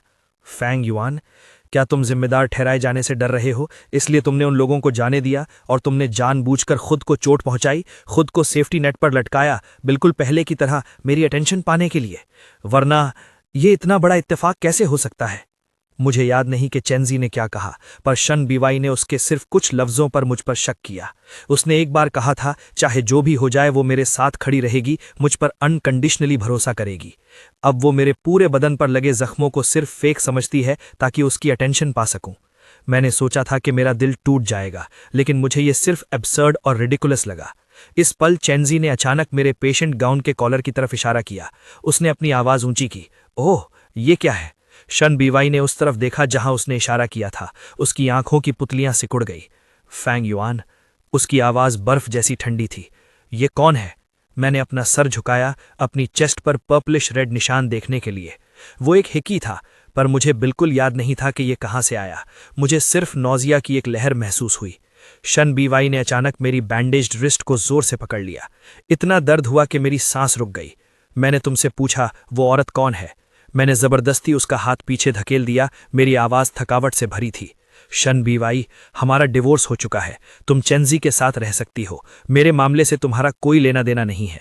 शन बीवाई इतनी गुस्से में थी कि वो बार बार हंसने लगी और दो शब्द कहे, ठीक है फैंग युआन, तुम बाद में रिग्रेट करने की हिम्मत मत करना। ये कहकर उसने चेंजी की मदद की और हॉस्पिटल रूम का दरवाज़ा जोर से बंद कर दिया। हॉलवे में शन बीवाई ने फोटोज का एक स्टैक अपने असिस्टेंट को दिया। इन्हें पब्लिश कर दो। असिस्टेंट ने फोटोज लीं। उसके हाथ अचानक कांपने लगे। वो उन्हें गिराने ही वाला था। वो मेरी प्राइवेट फोटोज थीं। सीईओ शन, क्या आप श्योर हैं कि आप ये करना चाहती हैं? ये मुझे डर है कि बाद में जब आप अपनी मेमोरीज रिगेन करेंगी मिस्टर फैंग, वो नहीं। शन बीवाई ने उसकी बात काट दी। उसका लहजा सख्त था। वो अब चेंजी से डील कर रहा है। ये सिर्फ इसलिए है क्योंकि वो मुझसे बहुत प्यार करता है। मैं चाहे जो भी करूं वो मुझे माफ़ कर देगा। वो मेरी हर बात भी मान लेगा। इसके अलावा ये कुछ ऐसा है जो मैंने एमनीजिया के दौरान किया। जब वक्त आएगा मैं उसे अच्छी तरह कॉम्पनसेट कर दूंगी। मैंने चेंजी से वादा किया था कि मैं उसे एक एक्सप्लेनेशन दूंगी। मुझे कुछ तो करना ही होगा। उसने फिर से अपने असिस्टेंट को इन्वेस्टिगेट करने के लिए कहा कि क्या मैंने जानबूझकर खुद को सेफ्टी नेट पर लटकाया और अपने बदन पर इतने सारे वूंड्स और हिक्कीज बनाए उसे प्रवोक करने के लिए। हालांकि अपने दिल में वो पहले ही मान चुकी थी कि मैंने किसी और औरत के साथ इंटीमेट मार्क्स फेक किए हैं ताकि उसकी अटेंशन पा सकूं, लेकिन अंदर ही अंदर उसे अभी भी शक था। उसे ये पूरी तरह इरेज करने थे ताकि ये उसकी आने वाली जिंदगी पर असर न डाले। मैं सिर्फ उसका हूं, उसके अलावा कोई मुझे टच नहीं कर सकता। असिस्टेंट ने बात मानी और जाने के लिए तैयार हुआ। हॉस्पिटल रूम में मैं अभी भी पिछले कुछ दिनों की यादों को जोड़ने की कोशिश कर रहा था। मैंने अपने फ़ोन में फ़ोटो एल्बम खोली। उसके अंदर वो फोटोज़ थीं जो चेंजी पिछले कुछ दिनों से मुसलसल भेज रहा था। शेंजी एक घुटने पर बैठकर शेन बाइवे को प्रपोज कर रहा था। वो गले मिल रहे थे और किस कर रहे थे। यहाँ तक कि वेडिंग फोटोज भी थीं। बैकग्राउंड में वो रोज़ गार्डन था जो मैंने खुद लगाया था। शेन बाइवे ने एक बार कहा था कि जब वो छोटी थी वो हमेशा अपना खुद का रोज़ गार्डन चाहती थी। इसलिए मैंने अपनी वेडिंग एनिवर्सरी पर फूलों का समंदर उसके सामने लाने के लिए 2 साल लगाए थे। फिर उसने मुझे गले लगाया। उसकी आंखें मुस्कुराहट से चमक रही थी और कहा कि जिंदगी में वो सिर्फ मुझसे प्यार करेगी। ये फूलों का समंदर हमारे प्यार का सबूत था। प्यार की बातें अभी भी मेरे कानों में गूंज रही थीं। फोटोज में मेन कैरेक्टर्स बदल चुके थे। मैंने खामोशी से अपनी उंगली स्क्रीन पर फेरी और चेंजी का कॉन्टैक्ट ब्लॉक और डिलीट कर दिया। जैसे ही मैंने अपना फोन नीचे रखा, स्क्रीन अचानक रोशन हो गई। एक न्यूज नोटिफिकेशन पॉपअप हुआ। सीईओ शेन के एक्स हस्बैंड की प्राइवेट फोटोज ऑनलाइन लीक हो गई हैं जो 1 सेंट में बिक रही हैं। मेरा खून पल भर में जम गया। वेबसाइट के होम पेज पर मेरी सबसे प्राइवेट फोटोज बारी की गई थी जिनका स्टार्टिंग प्राइस 1 सेंट था। सिर्फ शेन बाइवे के पास ये फोटोज थीं। वो ऐसा कैसे कर सकती थी? मेरा पूरा जिस्म बेइंतहा कांपने लगा। शेन बाइवे के अल्फाज मेरे कानों में धमाके की तरह गूंजे। फैंग युआन, तुम्हारा हर हिस्सा मेरे लिए ट्रेजर है। सिर्फ मुझे इसे देखने की इजाजत है। दूसरी औरतों को मत देखो। अगर कोई दूसरी औरत तुम्हें आंख उठाकर भी देखेगी तो मैं पागल हो जाऊंगी। पार्टी के उस वक्त एक औरत ने मुझे डांस के लिए इनवाइट किया था। वो मुझे घर ले गई और पूरे 1 हफ्ते तक मुझसे जुनूनी पोजेसिवनेस के साथ लिपटी रही। वो गर्मी भरे अल्फाज अब जहरीले चाकुओं की तरह एक एक करके मेरे दिल में चुभ रहे थे। फोटोज के नीचे बेशुमार घटिया कमेंट्स थे। वो गंदे अल्फाज चिपचिपे हाथों की तरह थे जो मुझे वापस उस अबैंडन्ड बिल्डिंग की छत पर घसीट रहे थे। मेरी डिग्निटी के टुकड़े टुकड़े कर दिए गए थे। मेरे आसपास के लोगों की वो खतरनाक मुस्कुराहटें, हड्डियों को ठंडा कर देने वाली मायूसी, यादें अचानक मतली पैदा करने वाली हद तक साफ हो गईं। डिटेंशन सेंटर, वैंगजी की मौत, अबैंडन्ड बिल्डिंग से गिरना। मेरा एक्सप्रेशन धीरे धीरे सुन्न हो गया। बहुत देर बाद मैंने एक तल्ख मुस्कुराहट दी, तो मैं अभी भी नहीं मर सका। अगली सुबह जल्दी डॉक्टर की नसीहत को नज़रअंदाज करते हुए मैंने अपने हाथ से आईवी नीडल निकाली और हॉस्पिटल से निकल गया। मेरे जाने में सिर्फ 1 दिन बाकी था। क्योंकि मैं मर नहीं सका तो कुछ चीज़ों का खत्म होना भी ज़रूरी था। मैं घर वापस आया, सारे लव लेटर्स बाहर निकाले जो शेन बाइवे ने मेरे लिए लिखे थे, जो गिफ्ट्स उसने मुझे दिए थे, जॉइंट फोटोज, वेडिंग फोटोज, हर वो चीज़ जो हमारे प्यार की गवाह थी मैंने निकाल ली, जिससे एक पूरा ट्रक भर गया। मैंने किसी से कहा कि ये सब चीज़ें समंदर में फेंक दो, अब शेन बाइवे और मेरे बीच सिर्फ मैं बचा हूं। अगले दिन मैं सूरज निकलने से पहले उठा और लिविंग रूम के बीच में एक ब्रेजियर लगाया। मैंने अपनी पसंदीदा पेंटिंग्स लीं, वो किताबें जो मैं अक्सर पढ़ता था, एक एक करके उन्हें जलती हुई लपटों में फेंक दिया। कल मुझे जाना है, ऐसा लग रहा था जैसे मैं अपनी इन यादों को अपने से पहले भेज रहा हूं, जब तक कि आग पूरी तरह बुझ नहीं गई। अब सिर्फ एक छोटा बैग बचा था जिसमें डॉक्यूमेंट्स और वैंगजी की एशेज थीं। कमरे में वैसी कोई चीज़ नहीं बची थी जो मेरी हो। कमरे का दरवाज़ा अचानक जोर से खुला। शेन बाइवे और चेंजी अंदर घुस आए। मैंने बेरुखी से उन दोनों की तरफ देखा। क्या कल मिस्टर चेन के साथ तुम्हारी वेडिंग नहीं है? तुम यहाँ फिर क्यों आई हो? क्या तुम्हें ये घर अपने ब्राइडल चेंबर के तौर पर चाहिए? मैं अभी जा रहा हूँ। मेरी ठंडक एक तेज सुई की तरह थी जो सीधा शेन बाइवे के दिल में चुभी, जिससे वो अजीब तरह से चिड़चिड़ाई हो गई। चेंजी का सामान मेरे हवाले करो। उसका लहजा बर्फ की तरह ठंडा था। वही है जो हम कल वेडिंग के लिए इस्तेमाल करेंगे। चेंजी एक धमाके के साथ मेरे सामने घुटनों के बल बैठ गया। उसकी आवाज़ कांप रही थी। फैंग युआन, मैं जानता हूं तुम मुझसे नफरत करते हो, लेकिन शेन बाइवे अब मुझसे प्यार करती है। तुमने मेरे साथ पहले जो भी किया है, मैं उस पर कोई सवाल नहीं उठाऊंगा। बराए मेहरबानी ये देखो कि मेरे पास जीने के लिए ज्यादा वक्त नहीं है। मेरी चीजें वापस कर दो। मेरे पिता ने मेरे लिए सिर्फ यही एक रेलिक छोड़ी थी। मैंने अचानक तंज किया। शेन बाइवे अमनेसिया का नाटक कर रही है, चेंजी बीमारी का नाटक कर रहा है। क्या खूब जोड़ी है। मुझे नहीं पता तुम किस बारे में बात कर रहे हो। तुम्हारी चीजें? मैंने उन्हें कभी नहीं देखा। चेंजी डरते हुए आगे बढ़ा। उसकी आवाज आंसुओं से भरी थी। ये वही है जो तुम्हारे आदमियों ने उस दिन लिया था जब तुमने मुझे किडनैप किया था। प्लीज ये मुझे वापस दे दो। शेन बाइवे ने जल्दी से चेंजी को उठने में मदद की। उसका नजरिया बिल्कुल ठंडा था। उसने मुझे नफरत से घूरा। वो तुम्हारे गिड़गिड़ाने के लायक नहीं है। ये कहकर उसने सीधा सोफा से वो छोटा बैग छीन लिया।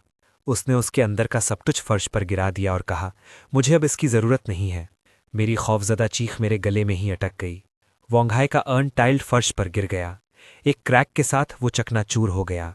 थोड़ी सी बिखरी हुई राख सफ़ेद सिरामिक के टुकड़ों के बीच बिखर गई।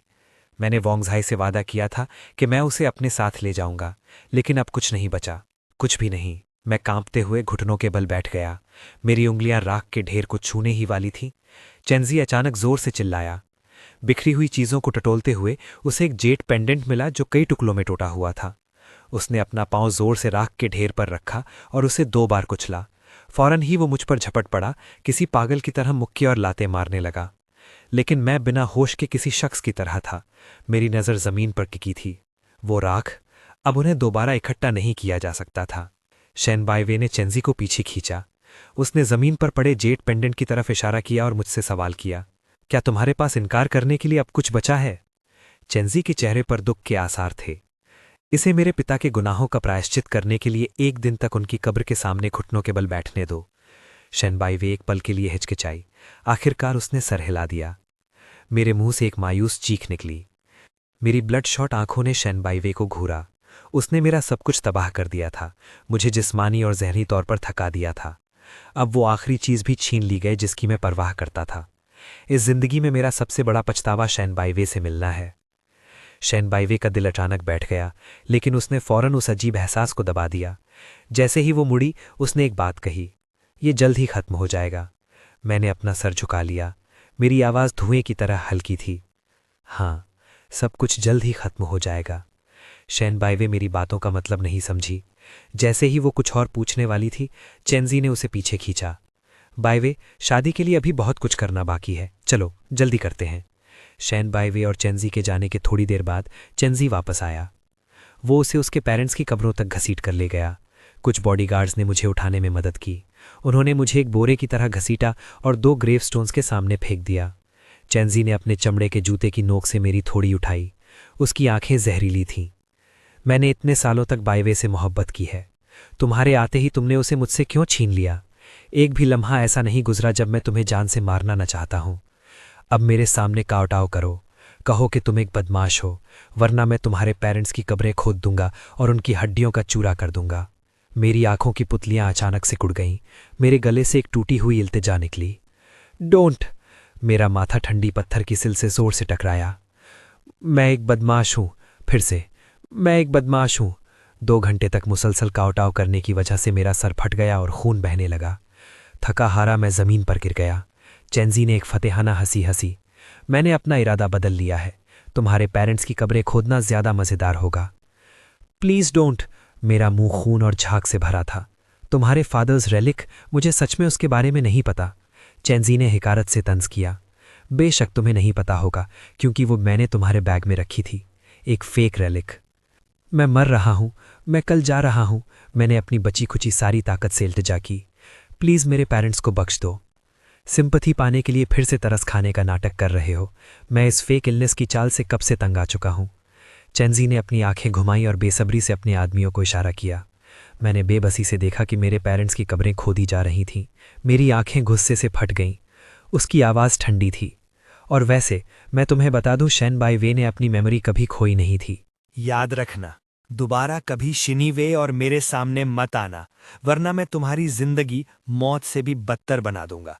ये कहने के बाद उसने मेरा चेहरा थपथपाया, फिर पलटा और चला गया। मुतमईन होकर मैं खुदी हुई ग्रेव के सामने सिमट गया, बेवकूफ़ों की तरह हंसते हुए। क्या मैं पहले से ही मौत से बदतर जिंदगी नहीं जी रहा? अगले दिन सूरज की एक तेज किरण ने मुझे जगाया। मैंने अपनी आंखें सिकोरी। मेरा दिमाग ब्लैंक था। ये कहाँ था? मैं खुदी हुई ग्रेव के सामने क्यों था? लगता है मैं बहुत सी चीजें भूल गया हूं। मुझे सिर्फ इतना याद था कि मैं मर रहा था। मैं आज चला जाऊंगा। एक अजीब इंट्यूशन के सहारे मैं लड़खड़ाता हुआ घर गया, अपने डॉक्यूमेंट्स और फ़ोन उठाए और एयरपोर्ट के लिए टैक्सी ली। कार एक निहायत लग्जीरियस वेडिंग प्रोसेशन के पास से गुजरी। कार की खिड़की से मेरी नज़र वेडिंग कार में बैठी औरत से मिली, फिर तेज़ी से आगे निकल गई। मैं उसे नहीं जानता था, लेकिन मेरे अंदर नफ़रत का एक अजीब एहसास पैदा हुआ। टैक्सी ड्राइवर ने ठंडी सांस भरी। ये हमारे शहर के शेन ग्रुप की सीईओ शेन की दूसरी वेडिंग है।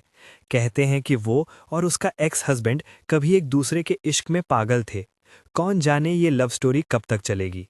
प्लेन ने उड़ान भरी। मैंने नीचे शहर को छोटा और छोटा होते देखा। मैंने यहाँ जो भी एक्सपीरियंस किया हो, ये आखिरी बार था जब मैं इसे देख रहा था। वेडिंग कार में बैठी शेन बी वेई ने अपने दिल में खालीपन महसूस किया। बस एक पल पहले उसने साफ तौर पर एक जाना पहचाना चेहरा देखा था। उन आंखों में कोई इमोशन नहीं था, जैसे किसी बिल्कुल अजनबी को देख रही हो। उसे ज़रूर गलत सहमी हुई होगी। फैंग युआन यहाँ कैसे आ सकता था? बी वेई, तुम्हें क्या हुआ है? चेंजी ने धीरे से पूछा। उसके चेहरे की मुस्कुराहट थोड़ी स्टिफ थी। मैं ठीक हूँ, शेन बी वेई ने ध्यान भटकाए हुए जवाब दिया। उसकी नज़र उस पर थी ही नहीं। चेंजी के एक्सप्रेशन फौरन खराब हो गए। उसने जानबूझकर कमजोरी का नाटक करते हुए उसके वेडिंग ड्रेस के किनारे को खींचा। बी वेई, मैं बहुत फिक्रमंद हूँ। मेरा सर भी थोड़ा चकरा रहा है।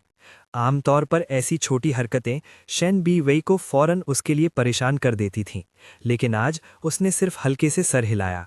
बस थोड़ी और कोशिश करो, ये जल्दी खत्म हो जाएगा। चेंजी ने अपने दांत पीसे। उसके सीने में शदीद गुस्सा भर गया। ये ज़रूर वो जलील फैंग युआन होगा। भले ही वो यहाँ नहीं है, फिर भी वो उसकी वेडिंग खराब करना चाहता है। अब क्या ब्राइड मेहरबानी करके अपने वाउस पढ़ेंगी? एमसी की आवाज़ गूंजी। मिस शेन बी वेई, क्या आप मिस्टर चेंजी को अपना हस्बैंड कबूल करती हैं? इसके बाद के अल्फाज जो भी हों, शेन बी वेई ने एक लफ्ज़ भी नहीं सुना। उसकी आंखों के सामने सब कुछ धुंधला हो रहा था। सिर्फ उसकी मेमोरी की वेडिंग साफ हो रही थी। उसका फैंग युआन एक शार्प सूट पहने हुए मुस्कुराते हुए उसकी तरफ आ रहा था। उसकी आंखों की चमक आसमान के 10,000 सितारों से भी ज्यादा रोशन थी। उसे याद आया कि उस वक्त वो सिसक रही थी। उसे जोर से पकड़े हुए हर एक लफ्ज़ साफ कह रही थी, फैंग युआन, पैदाइश से मौत तक तुमसे मोहब्बत करना वो एक चीज़ है जो मैं कभी नहीं भूलूंगी। उसके सामने खड़ा चेंजी धीरे धीरे उसकी मेमोरी की शक्ल से मिलने लगा। शेन बी वेई की आंखें नरमी से भर गईं।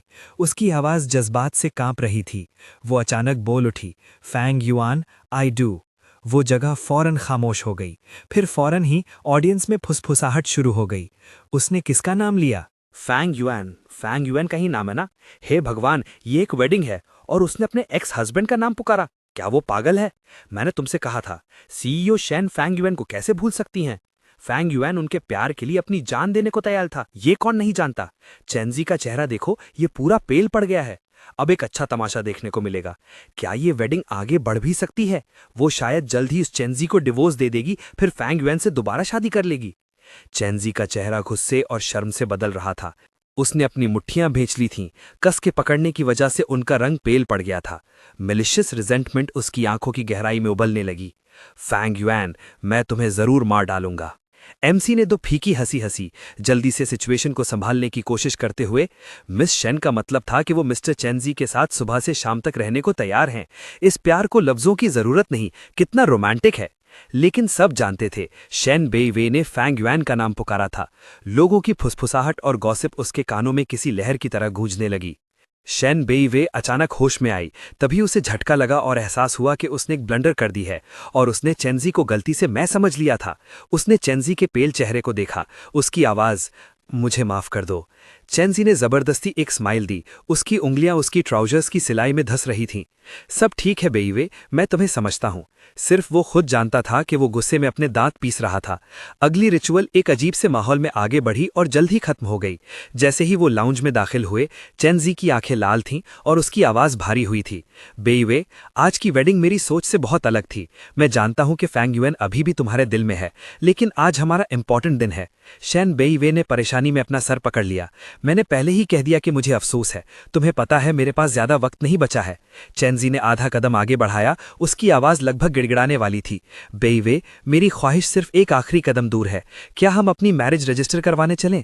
एक बार सर्टिफिकेट मिल जाए, मेरे पिता की आखिरी ख्वाहिश और मेरी अपनी ख्वाहिश पूरी हो जाएगी। जब हमारे पास वो पेपर होगा, मैं प्रोएक्टिवली तुम्हें डिवोर्स दे दूंगा और तुम्हें फिर कभी परेशान नहीं करूंगा, प्लीज। शेन बेइवे ने ऊपर देखा। उसकी आंखें आइस कोल्ड थीं। चेंजी, बस बहुत हो गया। ज्यादा की उम्मीद मत करो। जो मैं कर सकती थी वो मैंने पहले ही कर दिया है। चेंजी अपनी जगह जम गया। उसने पहले कभी शेन बेइवे को इस टोन में बात करते नहीं सुना था। बस। शेन बेइवे ने उसे बीच में ही रोक दिया। वो मुड़ी और बिना पीछे देखे दरवाजे से बाहर निकल गई। शेन बेइवे ड्राइव करके घर गई। मेरा चेहरा उसके दिमाग में छाया हुआ था। अब वो सिर्फ मुझे फौरन देखना चाहती थी। मेरी बाहों में आकर मुझे ये बताना चाहती थी कि उसे सब याद आ गया है। मैं यकीनन बहुत खुश होता। फैंग युएन, उसने दरवाजा धक्का देकर खोला। उसकी आवाज में एक अनोखी एक्साइटमेंट थी। फैंग युएन, मैं घर आ गई हूं, मुझे सब याद है। सिर्फ एक खाली कमरे ने उसे जवाब दिया। फैंग युएन, वो ऊपर भागी और बेडरूम का दरवाजा खोला। मुझे सब कुछ याद आ गया है। तुमने पिछले कुछ दिनों में बहुत तकलीफ उठाई है। ये सब मेरी गलती है। मैंने चेंजी से सारे रिश्ते खत्म कर दिए हैं। फिर भी किसी ने जवाब नहीं दिया। शेन बेइवे का दिल धीरे धीरे बैठने लगा। उसने हर कमरा, हर कोना छान मारा। वहां कुछ नहीं था। मैं जा चुका था। मेरे कपड़े, बुक्स, रेजर, मेरी हर निशानी मिटा दी गई थी, जैसे मैं यहां कभी था ही नहीं। उसका फोन कनेक्ट नहीं हो रहा था। वीचैट भी ब्लॉक था। वो सोफा पर गिर पड़ी। अचानक उसे वो चेहरा याद आया जो उसने वेडिंग कार में थोड़ी देर के लिए देखा था। उन आंखों में कोई जज्बात नहीं थे, जैसे किसी स्ट्रेंजर को देख रहे हों। वो कोई हेलुसिनेशन नहीं था, वो मैं ही था। लेकिन मैं वहां क्यों था और मुझे जाना क्यों पड़ा? शेन बेइवे के पीछे से चेंजी की कमजोर आवाज आई। शेन बेइवे ने अपना सर नहीं मोड़ा। चेंजी धीरे से उसके पास आया। उसकी आंखें लाल थीं। बेइवे, तुम क्यों चली गई? वेडिंग खत्म होते ही सारे गेस्ट्स गॉसिप कर रहे हैं कि तुम मेरे साथ सिर्फ दिखावा कर रही हो। क्या तुम सिर्फ एक रात के लिए मेरे साथ वापस चलोगी? वरना मुझे नहीं पता मैं सबका सामना कैसे करूंगा। कम से कम हमें एक असली मैरिड कपल की तरह दिखने दो, भले ही वो सिर्फ एक रात के लिए हो। उसने उम्मीद से उसकी तरफ देखा, लेकिन शेन बेइवे खामोश रही। मेरा चेहरा उसके दिमाग में छाया हुआ था। वो कहाँ गया और उसे जाना क्यों पड़ा? क्या ये आज की वेडिंग की वजह से था? लेकिन तब तक तो वो अपनी मेमोरी खो चुका था। उसे उसका इंतजार करना चाहिए था। चेंजी ने देखा कि वो कोई जवाब नहीं दे रही। उसने जानबूझकर 2 बार खांसा और हल्के से उसके बाजू को छुआ। बेइवे, क्या तुम मेरी बात सुन रही हो? शेन बेइवे ने खाली नजरों से ऊपर देखा। तुमने अभी क्या कहा? मेरा ध्यान नहीं था। चेंजी का चेहरा फौरन लाल हो गया। शर्म ने उसके दिल को जकड़ लिया। उसने गहरी सांस ली। उसकी आवाज में तनाव था। बेइवे, आखिर तुम्हें हुआ क्या है? जब से वेडिंग शुरू हुई है तुम डिस्ट्रैक्टेड हो। क्या ये फैंग वैन से जुड़ा है? वो नाम सुनते ही शेन बीवी का जिस्म अचानक सख्त हो गया। उसकी आवाज कांप रही थी। फैंग युएन चला गया है? चेंजी अंदर ही अंदर बहुत खुश था, मगर बाहर से उसने परेशानी का नाटक किया। चला गया? ऐसा कैसे हो सकता है? उसका सारा सामान चला गया है। शायद पिछली बार हॉस्पिटल में उसकी गर्दन पर वो निशान। क्या वो किसी और औरत के साथ चला गया? चुप हो जाओ। शेन बीवी ने अचानक उसका हाथ झटक दिया।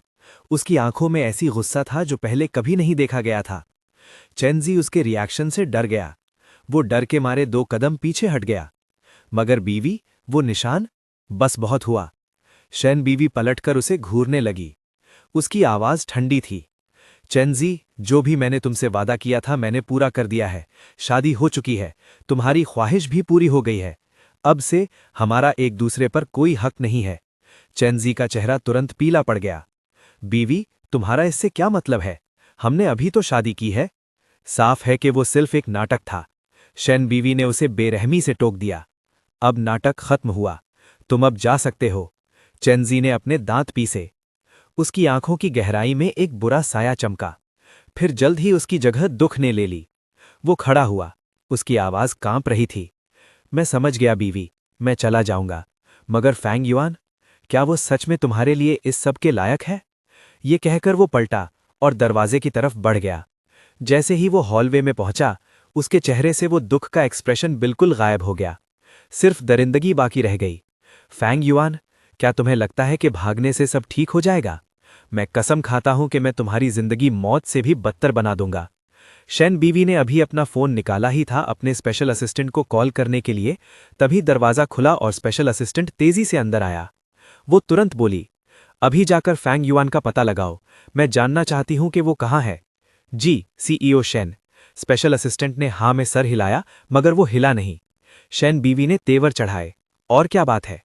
स्पेशल असिस्टेंट कुछ सेकंड्स के लिए हिचकिचाया, फिर भी वो बोला, शेन, जो बात आपने मुझे मिस्टर फैंग युआन के बारे में उस अबैंडन्ड बिल्डिंग की इन्वेस्टिगेट करने को कही थी, उसका रिजल्ट आ गया है।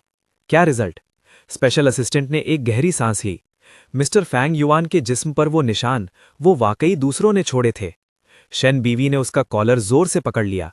उसकी आंखें लाल हो चुकी थीं। मुझे बताओ, वो औरत कौन थी? स्पेशल असिस्टेंट का चेहरा तुरंत पीला पड़ गया। उसकी आवाज कांप रही थी। सीईओ शेन, वो नहीं थी, वो कोई औरत नहीं थी। तुम्हारा इससे क्या मतलब है? स्पेशल असिस्टेंट की आवाज इतनी कांप रही थी कि मुश्किल से सुनाई दे रही थी। उस दिन जब मिस्टर फैंग युआन उस अबैंडन्ड बिल्डिंग में थे, उन लोगों ने उनके साथ वो किया, उन्होंने उन्हें नशा दिया था। ये अल्फाज शेन बीवी को बिजली की तरह लगे। वो अपनी जगह जम गई। उसका दिमाग खाली हो गया था। काफी देर बाद उसने अचानक एक हल्की हंसी निकाली। हाथ छोड़ते हुए वो लड़खड़ाकर 2 कदम पीछे हटी। तुम ये क्या बकवास कर रहे हो? वो लोग उसने चेंजी से निपटने के लिए हायर किए थे। वो उसे कैसे हाथ लगा सकते हैं? ये झूठी खबर है। उसने जानबूझकर ये फैलाई है। वो मुझे उकसाना चाहता है ताकि मेरी मेमोरी वापस आ जाए, है ना? तुम अभी जाकर उसे ढूंढो, उसे कहो कि मुझे सब याद आ गया है, मैं उससे फिर से शादी करना चाहती हूं। स्पेशल असिस्टेंट ने उसकी तरफ देखा। उसकी आंखों में तरस था। शेन, ये सच है। उस दिन इत्तेफाक से कोई उस अबैंडन्ड बिल्डिंग के पास ड्रोन उड़ा रहा था और उसने सारा मंजर रिकॉर्ड कर लिया है। मैंने पहले ही ओरिजिनल वीडियो हासिल कर ली है, बाकी सारी कॉपीज मिटा दी गई हैं।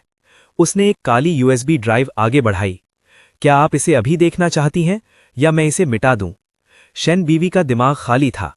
उसे पता भी नहीं चला कि उसने यूएसबी ड्राइव कब ली। जब तक उसे होश आया, वो ठंडा एहसास पहले ही उसकी हथेली में मजबूती से दबा हुआ था। वो कंप्यूटर के सामने सख्त होकर बैठ गई। कई बार उसने यूएसबी लगाने के लिए हाथ बढ़ाया, मगर उसकी उंगलियां बुरी तरह कांप रही थीं, बार बार पीछे हट रही थीं। वो लानत और स्पेशल असिस्टेंट के अल्फाज उसके दिमाग में गूंज रहे थे। उन्होंने उन्हें नशा दिया था। उसने ये तसव्वुर करने की हिम्मत नहीं की कि जब वो अपनी आंखों से वो मंजर देखेगी तो उसका क्या हाल होगा। आखिरकार शेन बीवी ने एक गहरी सांस ली और यूएसबी प्लग कर दी। जैसे ही वीडियो स्क्रीन खुली, वो एक टूटी हुई खिड़की से फिल्म किया गया अबैंडन बिल्डिंग के अंदर का सीन था। फैंग युआन के कपड़े उन लोगों ने बुरी तरह फाड़ दिए थे।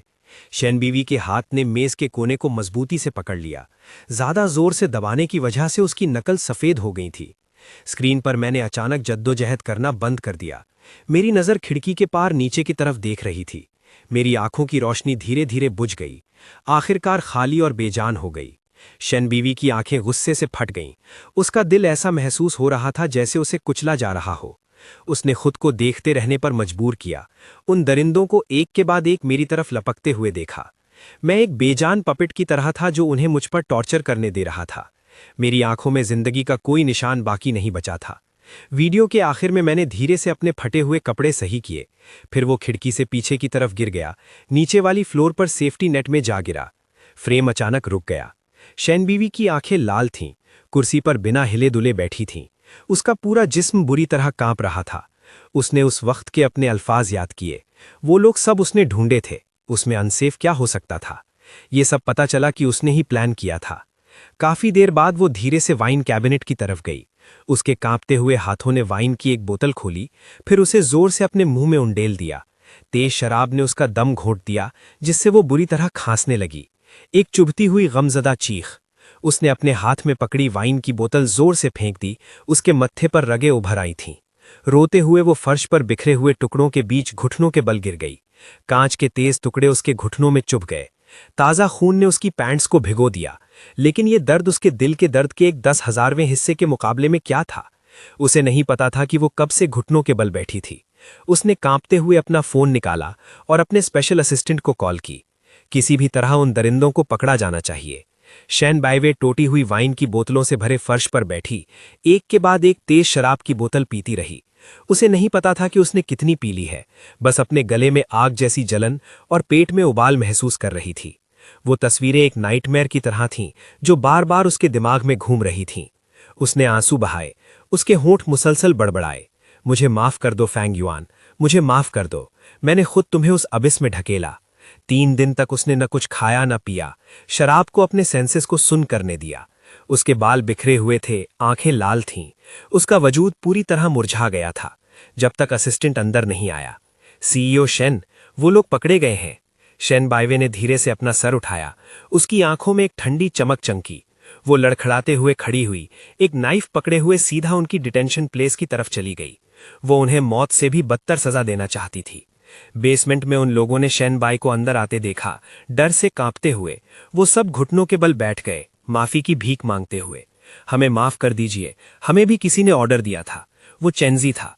ये सब चेंजी ने हमें करने को कहा था।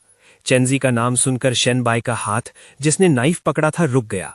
साफ कहें तो चेंजी ने हमें पैसे दिए थे। हमें फैंग युआन पर उसे किडनैप करने का झूठा इल्जाम लगाने को कहा था।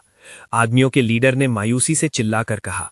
फिर उसने हमें फैंग युआन को ड्रग देने को कहा। उसके बाद चेंजी ही था जिसने हमें रिहा करने के लिए लोग ढूंढे थे। हम सच में ये नहीं करना चाहते थे, लेकिन चेंजी ने हमें धमकी दी थी कि अगर हमने बात नहीं मानी तो वो हमें टुकड़ों में मारेंगे। हमें माफ कर दीजिए, हम सबके परिवार हैं, हमें माफ कर दीजिए। शेन बीवी के हाथ पर रगें फरक रही थीं, नाइफ को मजबूती से पकड़े हुए। उसकी आंखों में कत्ल करने का इरादा साफ नजर आ रहा था। बस एक पल में वो मुड़ी और बेसमेंट से बाहर निकल गई। अपना फोन उठाया और चेंजी को कॉल की। उसकी आवाज खौफनाक हद तक खामोश थी। चेंजी, जरा यहां आओ। लाइन के दूसरी तरफ चेंजी ने शेन बाइवे की आवाज सुनी। उसके दिल में खुशी की एक लहर दौड़ गई। ये सोचकर कि उसने अपना इरादा बदल लिया है, वो फौरन मान गया। आधे घंटे बाद चेंजी निहायत सलीके से तैयार होकर शेन बाइवे के घर पहुंचा। बाइवे, वो लिविंग रूम में दाखिल हुआ। सोफा पर बैठी शेन बाई को देखते हुए उसके चेहरे पर उदासी थी। मैं अपना लगेज पैक कर रहा हूं। मैं जल्द ही ट्रीटमेंट के लिए अब्रॉड जा रहा हूं। जैसा कि वादा किया था, भले ही मैं तुम्हें छोड़कर नहीं जाना चाहता, लेकिन मैं अपना वादा जरूर निभाऊंगा। शेन बाइवे धीरे से खड़ी हुई, उसकी तरफ कदम बढ़ाते हुए। ये देखकर चेंजी ने सोचा कि वो उसे जाने नहीं देना चाहती और दिल ही दिल में खुश होने लगा। बाइवे, अगर तुम चाहती हो कि मैं रुक जाऊं तो मैं तैयार हूं। इससे पहले कि उसकी बात पूरी होती, एक जोरदार थप्पड़ उसके चेहरे पर पड़ा, जिसने उसे जमीन पर गिरा दिया। चेंजी के कान गूंजने लगे। वो पूरी तरह सुन्न हो गया। उसने ऊपर देखा। शेन बीवी की लाल आंखों से नजर मिली। वो आंखें जहन्नुम के किसी असुरा की तरह थीं, जिसने उसे सर से पांव तक फौरन कंपकाने पर मजबूर कर दिया। तभी उसे समझ आया, शेन बीवी उसे बिल्कुल नहीं रोक रही थी। तुमने ऐसा क्यों किया? शेन बीवे की आवाज खौफनाक हद तक धीमी थी। उसका हर लफ्ज हड्डियों को जमाने वाली ठंडक बयान कर रहा था। मैंने तुम्हारी ख्वाहिश पूरी करने का वादा किया था। तुमने फैंग युआन पर अपने किडनैपिंग का झूठा इल्जाम क्यों लगाया? और उन दरिंदों को? इस मौके पर वो मजीद बोल नहीं पाई। उसके पूरे जिस्म से मर्डरस इंटेंट निकल रहा था। चेंजी घबराहट में उठाल उसकी टांग पकड़ ली। वो बुरी तरह रोने लगा। मैंने ऐसा नहीं किया, सच में नहीं किया। मुझे नहीं मालूम तुमने किससे क्या सुना है, लेकिन मैंने वाकई कभी ऐसा कुछ नहीं किया। मैं यहाँ विक्टिम हूँ। शायद हमारे जाने के बाद फैंग युआन ने उन लोगों को गुस्सा दिला दिया हो। हमारे जाने के बाद उसने उन लोगों को गुस्सा दिलाया, या शायद फैंग युआन खुद उन औरतों के साथ साफ नहीं था। चुप हो जाओ। शेन बीवे की आंखों में मर्डरस इंटेंट चेंजी के टुकड़े कर देना चाहता था। उसके बाकी अल्फाज उसके गले में ही फंस गए। चेंजी बेहोशी की हालत में जमीन पर लेटा रहा, अपना सीला पकड़े हुए दर्द का नाटक करते हुए। मुझे बहुत दर्द हो रहा है बीवे, मेरी इलनेस फिर से लौट आई है, प्लीज मेरी मदद करो। हमारे पास्ट और मेरे बाप की खातिर मेरी जान निकल रही है, प्लीज मेरी मदद करो। शेन बीवे ने उसका हाथ ठोकर मारकर हटा दिया। नाटक बंद करो, तुम शुरू से कभी बीमार नहीं थे, मैं ये बहुत वक्त से जानती हूँ। मैं सिर्फ तुम्हारे बाप की वजह से तुम्हारी ख्वाहिश पूरी करने में मदद कर रही थी, लेकिन मैंने कभी नहीं सोचा था कि तुम फैंग युआन को नुकसान पहुंचाने की हिम्मत करोगे। ये वो लाइन है जिसे मैं बिल्कुल माफ नहीं कर सकती। चेंजी का चेहरा फौरन पीला पड़ गया। नहीं, ऐसा नहीं है, मैंने वाकई नहीं किया, मेरे साथ नाइंसाफी हुई है। उन सब लोगों को मैंने एप्रीहेंड कर लिया है। शेन बीवे ने नीचे उसकी तरफ देखा। उन्होंने सब कन्फेस कर लिया है। चेंजी अब भी आखिरी बार स्ट्रगल कर रहा था। जरूर फैंग युआन और उन्होंने मिलकर कंस्पायरिंग की होगी। फैंग युआन मुझसे बहुत नफरत करता है, उसके फोर्स किए जाने पर क्लेम पर क्यों यकीन किया जाए? क्या पता शायद उसने और उन्होंने अच्छा वक्त गुजारा हो और अब वो मुझे फ्रेम करने आए हों।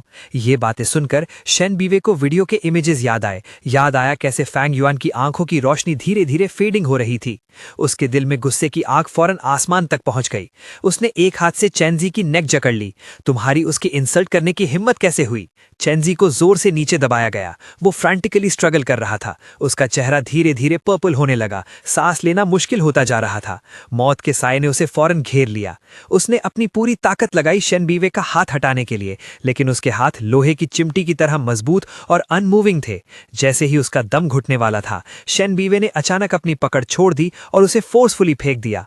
चेंजी ने अपना थ्रोट पकड़ लिया, बुरी तरह खांसी करते हुए। मैं तुम्हें इतनी आसानी से मरने नहीं दूंगी। शेन बीवे की आंखों में हमदर्दी का ट्रेस तक नहीं था। उसने बॉडीगार्ड्स को इशारा किया, इसे बेसमेंट में घसीट कर ले जाओ। चेंजी को कचरे के टुकड़े की तरह उन मर्दों के सामने फेंक दिया गया जो एक कतार में घुटनों के बल बैठे थे। शेन बीवे ने नीचे उन ट्रेम्बलिंग मर्दों की तरफ देखा। पिल्स की एक बड़ी बोतल नीचे फेंकी। उसकी आवाज बर्फ की तरह ठंडी थी। अगर तुमने इसे काफी सफर नहीं करवाया तो मैं तुम्हें इसकी जगह रिप्लेस कर दूंगी।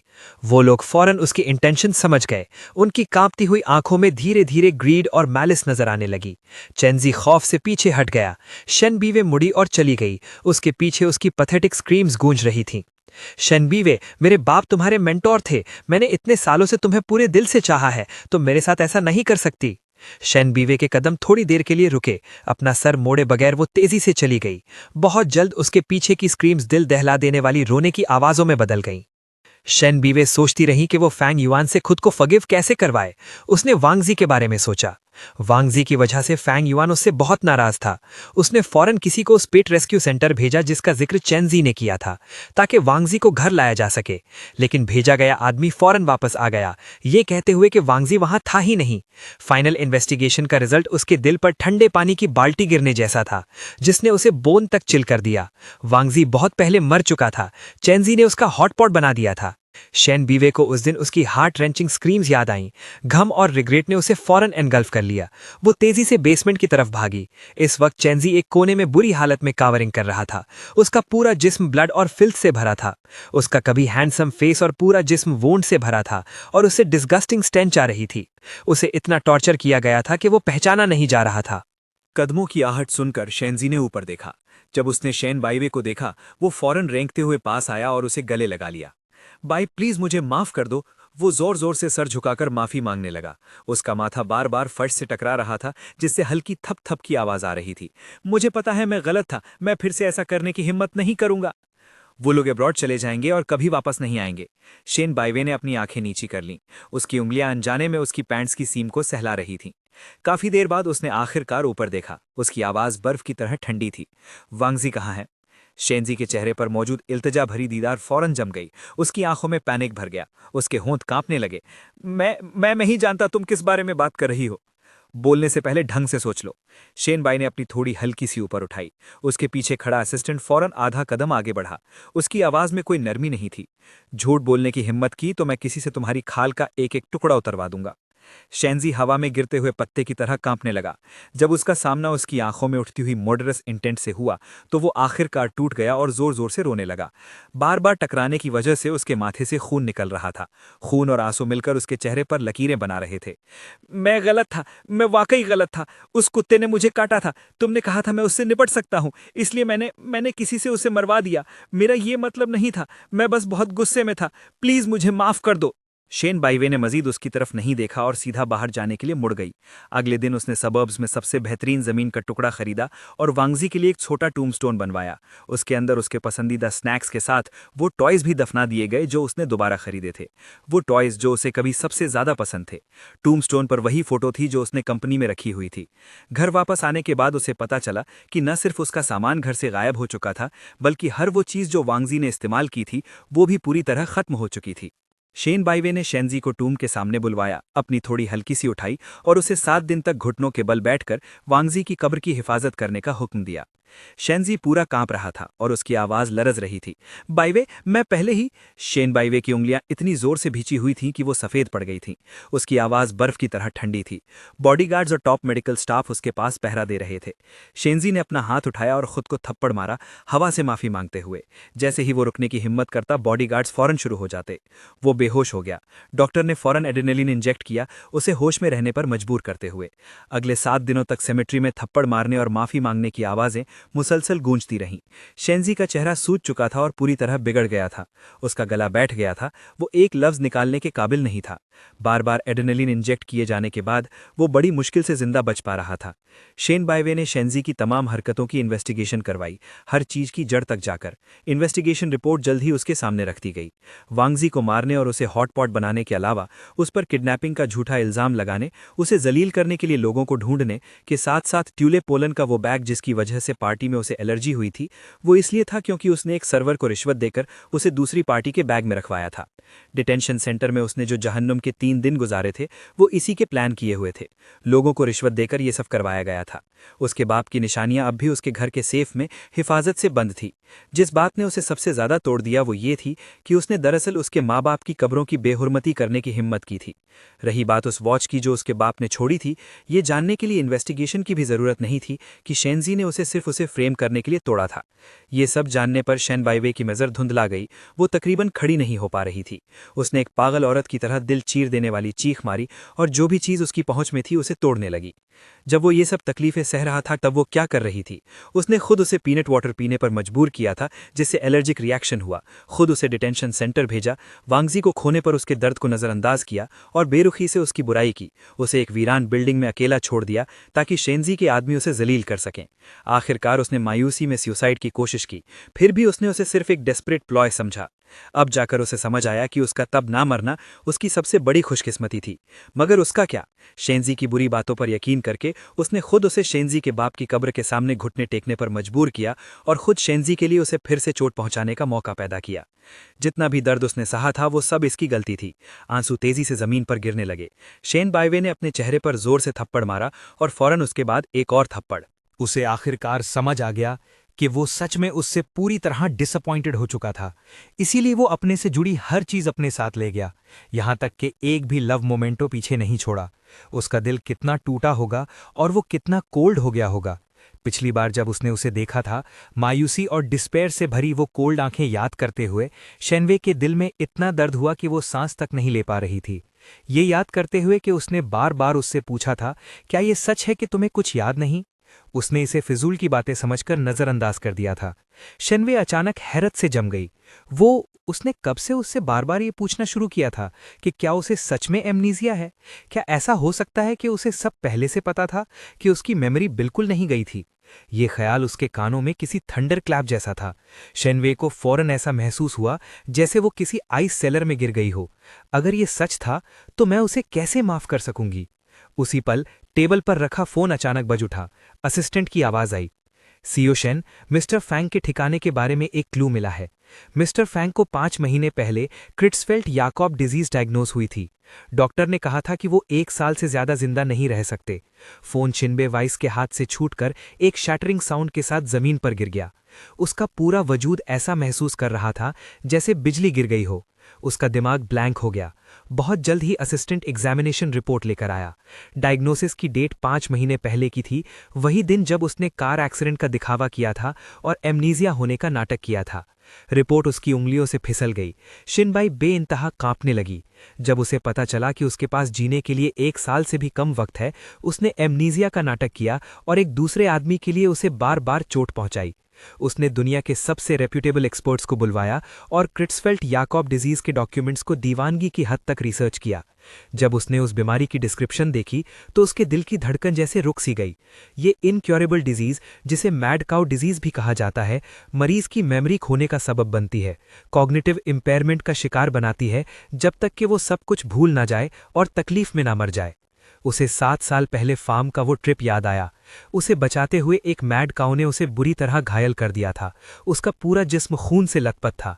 फिर भी वो इसी फिक्र में था कि क्या वो ठीक है। उसने उसकी जान बचाने के लिए अपनी जान खतरे में डाल दी थी, लेकिन इस वक्त उसकी जिंदगी की काउंटिंग डाउन शुरू थी। उसने खुद उसे एक गहरी हेल में ढकेल दिया था। जब उसे उसकी सबसे ज्यादा जरूरत थी, वो चेंजी के साथ प्यार का दिखावा कर रही थी और उसके पहले से टूटे हुए दिल को टॉर्चर करने के लिए क्रूएल तरीकों का इस्तेमाल कर रही थी। उसके अंदर ये सोचने की हिम्मत नहीं थी कि उसने ये सब कैसे बर्दाश्त किया होगा। शादी के उस दिन जिस पल वेडिंग कार और एक टैक्सी एक दूसरे के पास से गुजरी, उसने उसे देखा था।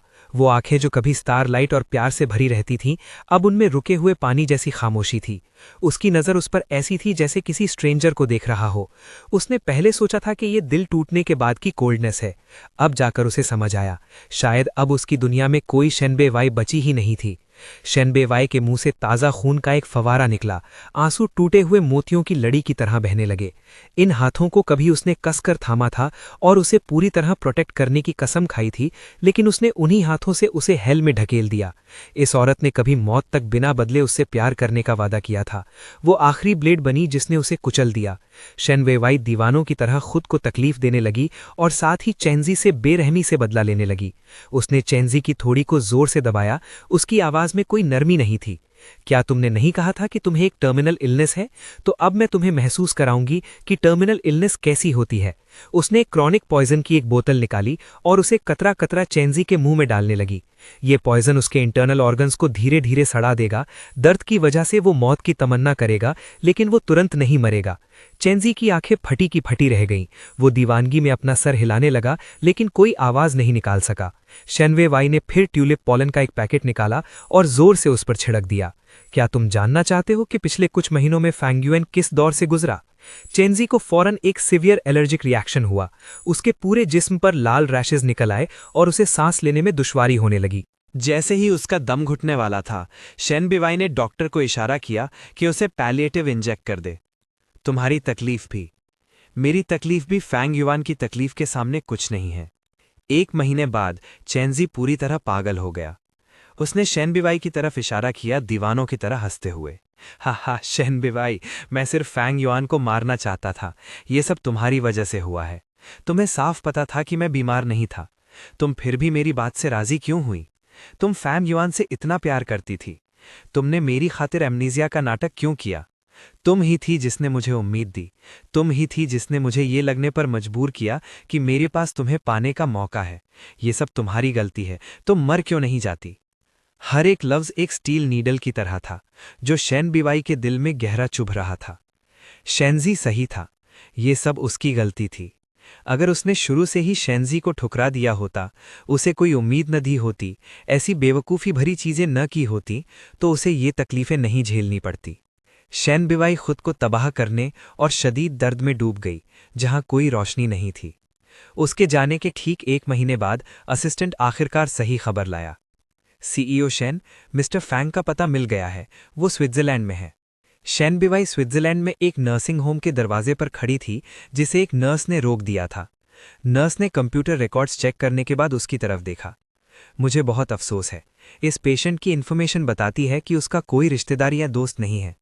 आपको उसके साथ अपना रिश्ता साबित करना होगा। शेनबे वाई दंग रह गई। उसके साथ अपना रिश्ता साबित करे? एक डिवोर्स एग्रीमेंट के अलावा उसके पास कुछ नहीं था। पहले जब एमनीजिया का नाटक कर रही थी ताकि किसी को शक न हो, उसने उससे जुड़ी हर चीज वापस कर दी थी। डिवोर्स सर्टिफिकेट उसने कब का फाड़ दिया था। नर्स ने अपना सर हिलाया। मैडम, अगर आपके पास पेशेंट के साथ रिश्ता साबित करने के लिए डॉक्यूमेंट्स नहीं हैं, तो हम आपको अंदर जाने की इजाज़त नहीं दे सकते।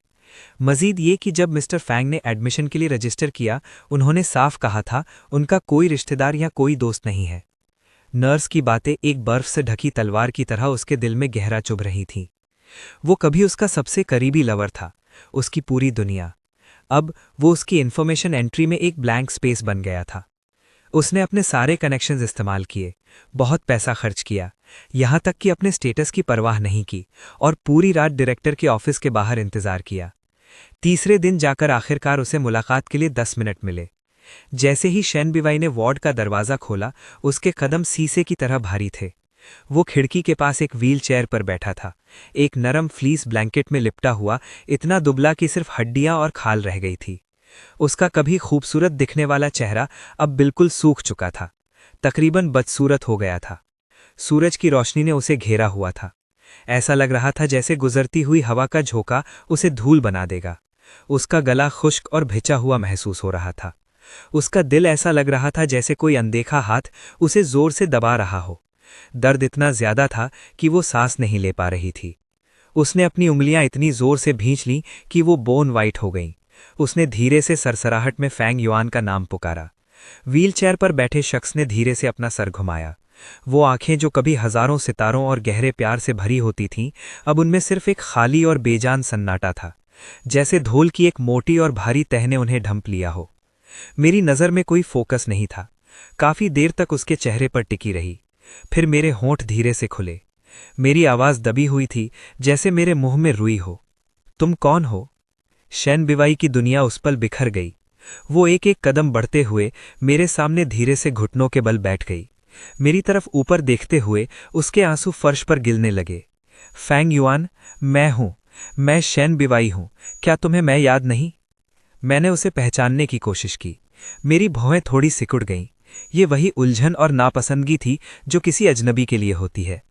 मैंने वो नाम बड़बड़ाया, फिर फौरन अपना सर हिला दिया। हर एक लफ्ज़ एक जद्दोजहद थी।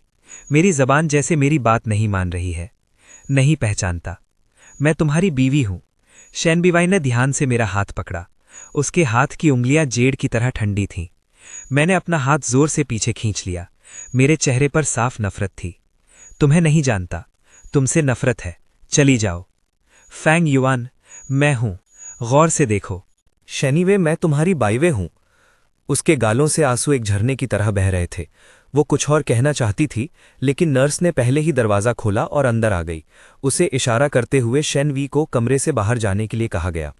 उसके कदम लड़खड़ाए और उसे खुद को संभालने के लिए ठंडी दीवार का सहारा लेना पड़ा।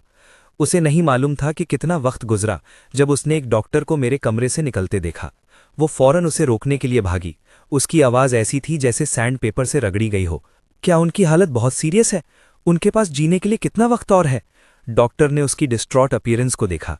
उनकी आंखों में तरस की एक झलक थी। मिस्टर फैंग की हालत बहुत तेजी से डिटीरियोरेट हो रही है। उन्होंने यूथनेशिया शेड्यूल कर लिया है। ये 1 हफ्ते में है। अपने इस आखिरी वक्त का साथ महसूस करो। यूथनेशिया के 3 शब्द शेनबी के दिमाग में धमाके की तरह गूंजे। उसकी नज़र धुंधली हो गई और उसके जिस्म की सारी ताकत फौरन ड्रेन होती महसूस हुई। वो दीवार से फिसलते हुए ज़मीन पर गिर गई। 1 हफ्ते में वो इस दुनिया से हमेशा के लिए चले जाएंगे? वो पागल सी लग रही थी, डॉक्टर के वाइट कोट को पकड़े हुए। उसके शब्द बेतरतीब निकल रहे थे। ऐसा नहीं हो सकता। क्या उनके पास आधे साल से ज्यादा वक्त नहीं बचा था? ये इतना तेज क्यों है? वो खड़े क्यों नहीं हो सकते? अब उनकी स्पीच भी अनक्लियर है। डॉक्टर उसके फ्रांटिक डिमीनर से हैरान थे, लेकिन सब्र से समझाया। क्रूट्सफेल्ड याकॉब डिजीज एक फेटल न्यूरो डीजेनरेटिव डिसऑर्डर है। हर पेशेंट इस स्टेज तक पहुंचेगा। उनकी मौजूदा कंडीशन को देखते हुए वो जल्द ही पूरी तरह से सारी फंक्शंस खो देंगे और मरने तक एक वेजिटेटिव स्टेट में रहेंगे। वो ज़्यादा वक्त तक जी सकते थे, लेकिन अब उनका नर्वस सिस्टम सिवियरली डैमेज हो चुका है। उनकी लैंग्वेज एबिलिटी कम हो रही है, मोटर फंक्शंस खत्म हो चुके हैं और उनकी विजन भी तेज़ी से डिटेरियोरेट हो रही है। जहाँ तक बात है कि उनकी कंडीशन इतनी तेज़ी से क्यों प्रोग्रेस हुई, डॉक्टर एक पल के लिए रुके, उसके पेल फेस को देखते हुए। ये रैपिड डिक्लाइन अक्सर सीवियर मेंटल स्टिम्युलेशन या साइकोलॉजिकल ट्रॉमा की वजह से होती है। क्या मिस्टर फैंग ने कोई स्ट्रॉन्ग स्टिम्युलाई बर्दाश्त किया है? Strong stimuli? Psychological trauma? Shen Wei ने उनका बाजू छोड़ दिया। उसका जिस्म बेकाबू होकर कांपने लगा। उसे वो पीनट्स याद आए जो उसने खुद मुझे खिलाए थे। उसे डिटेंशन सेंटर में मेरे सवाल याद आए और बेचारा वैंगजी, जिसे बेरहमी से मारकर पका दिया गया था। अकेशिया फॉरेस्ट को ज़मीन दोस्त कर दिया गया। गोल्डन स्टैचू को पिघला दिया गया। इनमें से एक एक चीज़ की वजह वो खुद थी। तो उनकी मौत को तेज़ करने वाली मैं थी। वो मैं थी। वो बुदबुदाई। उसकी आवाज़ एक विस्पर की तरह हल्की थी। मैंने उन्हें मार दिया। क्या? डॉक्टर ने साफ नहीं सुना। कुछ नहीं। शेनवी मुड़ने ही वाली थी जब डॉक्टर की आवाज़ फिर से आई। उनकी बीमारी की मौजूदा प्रोग्रेशन को देखते हुए वो जल्द ही मरने तक वेजिटेटिव स्टेट में चले जाएंगे। उनके लिए यूथनेशिया शायद सबसे बेहतरीन रिलीज हो सकती है। आंसुओं में शेनबाई वापस कमरे की तरफ भागी, लेकिन मेडिकल स्टाफ ने उसे सख्ती से रोक दिया। उन्होंने फौरन पुलिस को बुला लिया। शेनबी को एक पेशेंट को डिस्टर्ब करने के लिए पुलिस कार में बिठा दिया गया। मैं व्हीलचेयर पर बैठा तेवरी चढ़ाए उसे देख रहा था। नर्स मेरे बिल्कुल करीब खड़ी थी। मैं उन्हें डिस्टर्ब नहीं कर रही हूं, वो मेरे पति हैं। शेनवी ने स्ट्रगल किया मेरी तरफ देखते हुए। फैंग युआन, इन्हें बताओ कि मैं तुम्हारी वाइफ हूं। मैंने अपना सर हिलाया, मेरी आंखें डिस्गस्ट से भरी थीं। नहीं जानता इसे। शेनवी ने अचानक स्ट्रगल बंद कर दी। उसके जिस्म की सारी ताकत जैसे ड्रेन हो गई। वो चोक्ड आउट हुई, दोहराती रही, फैंग युआन, मुझे माफ कर दो। असिस्टेंट जल्दी में पहुंचा बेल प्रोसीजर्स पूरे करते हुए, लेकिन शेनबी ने अपना सर हिला दिया। वो मुड़ी और डिटेंशन सेल में बेंच पर वापस बैठ गई। सीन, क्या तुम इंसेन हो गई हो? शेनबी ने अपने होठों के कोनों को खींचा, एक स्माइल जो रोने से भी ज्यादा अगली थी। शायद मैं सच में मैड हो गई हूं। सेल के अंदर कुछ लोकल फीमेल थग्स थीं। एक एशियन औरत को महंगे सूट में देखकर उन्होंने फौरन उसे घेर लिया। उनकी सरदार चबी वुमन ने अपने दांत दिखाए, मैलिशियसली मुस्कुराते हुए। हे न्यूबी, लगता है तुम रिच हो, हाँ? शेनबी ने अपना सर उठाया। उसकी आंखें एम्प्टी और कोल्ड थीं। चबी वुमन उसकी नज़र से एनरेज्ड हो गई और अपने कंपेनियंस को उसे पुश और इंसल्ट करने के लिए उकसाया। शेनबी बिल्कुल नहीं हटी, अपनी आंखें बंद करके और हर पुश को एंड्योर करते हुए, जैसे ऐसा करने से वो अपने दिल के दर्द को बांट सके। उसने अचानक अपनी आंखें खोली जो अंदर तक ब्लड शॉट थीं। एक मैड स्टबननेस जाहिर हुई। क्या इतना काफ़ी है? चलती रहो और जोर से मारो। क्या तुमने खाना नहीं खाया? फीमेल थग्स उसकी अपीयरेंस देखकर डर गईं। उन्होंने एक दूसरे की तरफ देखा और धीरे से पीछे हट गईं। ये औरत पूरी तरह से इंसेन थी। जब सवेरा हुआ तो असिस्टेंट ने शेनबेवाई को जख्मों से भरा हुआ देखा। वो इतना हैरान था कि कुछ बोल नहीं सका। शेनबेवाई ने अपने मुंह के कोने से खून का एक निशान पोंछा। उसका लहजा ठंडा था। उस नर्सिंग होम को खरीदने की तैयारी करो, चाहे कुछ भी हो जाए। मैं फांग युआन को खुद से दूर नहीं जाने दे सकती। अगर उसे मैं याद नहीं हूं तो उसे मुझे फिर से जानने दो। मैं हमारी यादें याद करने में उसकी मदद करूंगी। वो मेरे कमरे के बाहर एक कुर्सी पर बैठ गई। चाहे उसने कितने ही पैसे दिए हों, मगर नर्सिंग होम के हेड ने मनने से इनकार कर दिया। आखिर में उसने 1 बिलियन युआन दिए ताकि वो मेरे साथ आखिरी 6 दिन रहने का हक खरीद सके। मिस चेन, अब आप अंदर जा सकती हैं। नर्स ने मरीज के कमरे का दरवाज़ा खोला। शेनबेवाई ने एक गहरी सांस ली और धीरे से अंदर कदम रखा।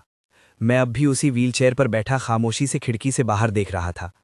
खिड़की के पर्दों से धूप अंदर आ रही थी जो मेरे चेहरे पर पड़ रही थी और मेरे जर्द चेहरे पर रोशनी के निशान बना रही थी। फांग युआन, उसने नरमाई से पुकारा। मैंने धीरे से अपना सर घुमाया और उसे देखने की कोशिश की। मेरे होंठ हिले और मेरी आवाज़ लड़खड़ाई। तुम कौन हो? मैं शेनबेवाई हूं। वो मेरे सामने घुटनों के बल बैठ गई और मेरी तरफ देखने लगी। मैं कल ही तो आई थी, क्या तुम्हें याद नहीं? मैं तुम्हारे साथ रहने आई हूं। मैंने माथे पर बल डाले। मेरे चेहरे पर उलझन और नफरत थी और मैंने कुछ अल्फाज बोलने की कोशिश की। नहीं, तुम्हें नहीं जानता, तुम्हारी ज़रूरत नहीं है। हर लफ्ज़ एक भोंटी छुरी की तरह उसके दिल को चीर रहा था। शेनबेवाई का दिल ऐसा महसूस हो रहा था जैसे उसे चीर कर एक खूनी जख्म बना दिया गया हो। उसने अपना हाथ बढ़ाया और मेरे चेहरे को छूना चाहा। फांग युआन, मुझे गौर से देखो। हम एक दूसरे को इतने वक्त से जानते हैं। मैं अचानक परेशान हो गया और अपनी बची कुची ताकत से उसका हाथ पीछे हटा दिया। मेरा चेहरा नफरत से भरा था। नफरत, मुझे तुमसे नफरत है। शेनबेवाई का हाथ हवा में ही रुक गया। वो 3 अल्फाज, मुझे तुमसे नफरत है, उसके सीने में गोली की तरह लगे। तो याददाश्त खोने के बाद भी मेरे अंदर उसके लिए गहरी नफरत बाकी थी। हाँ, मेरे लिए वो वाकई पूरी तरह एक विलन थी। उसने अपने सीने के तेज दर्द को दबाया और अपनी आवाज़ को नरम करने की कोशिश की। तो क्या हम फिर से शुरुआत कर सकते हैं और एक दूसरे को जान सकते हैं? मेरा नाम शेनबेवाई है। मैं 28 साल की हूँ। मैं तुमसे बहुत बहुत प्यार करती हूँ। बराए मेहरबानी मुझे अपने साथ रहने दो, ठीक है? मैंने अपना सर झुकाया और उसकी तरफ देखा। मेरी आंखें थकान से भरी थीं। नहीं चाहता। फांग युआन, तुम क्यों नहीं चाहते? मैंने अपना सर हिलाया। नफरत है, याद नहीं, चले जाओ। शेनबेवाई हैरान रह गई। ये जुमला उसे बिजली की तरह लगा। उसे 5 महीने पहले के अपने वो अल्फाज याद आए जो उसने मुझसे कहे थे जब उसने अमनीसिया होने का नाटक किया था। फांग युआन, तुम फिर से वही कहोगे। मैं तुम्हें याद नहीं रखती। मुझसे चिपकने की कोशिश में अपना वक्त बर्बाद मत करो। तो उस वक्त मैं इतना बेबस और दिल टूटा हुआ था। बस फर्क इतना था कि उस वक्त वो नाटक कर रही थी और उसका फांग युआन वाकई उसे भूल चुका था। उसने अपनी आंखें बंद कर लीं और आंसू उसके गालों से बहने लगे। मुझे माफ़ कर दो फांग युआन, ये सब मेरी गलती है।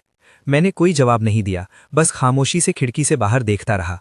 नर्स ने दरवाज़ा खोला और अंदर आकर उसे इशारा किया। शेन बेवाई खड़ी नहीं हुई, वो मेरे सामने घुटनों के बल बैठी रही और उसने व्हीलचेयर के हत्थे को जोर से पकड़ लिया। बराए मेहरबानी मुझे थोड़ा और वक्त दें।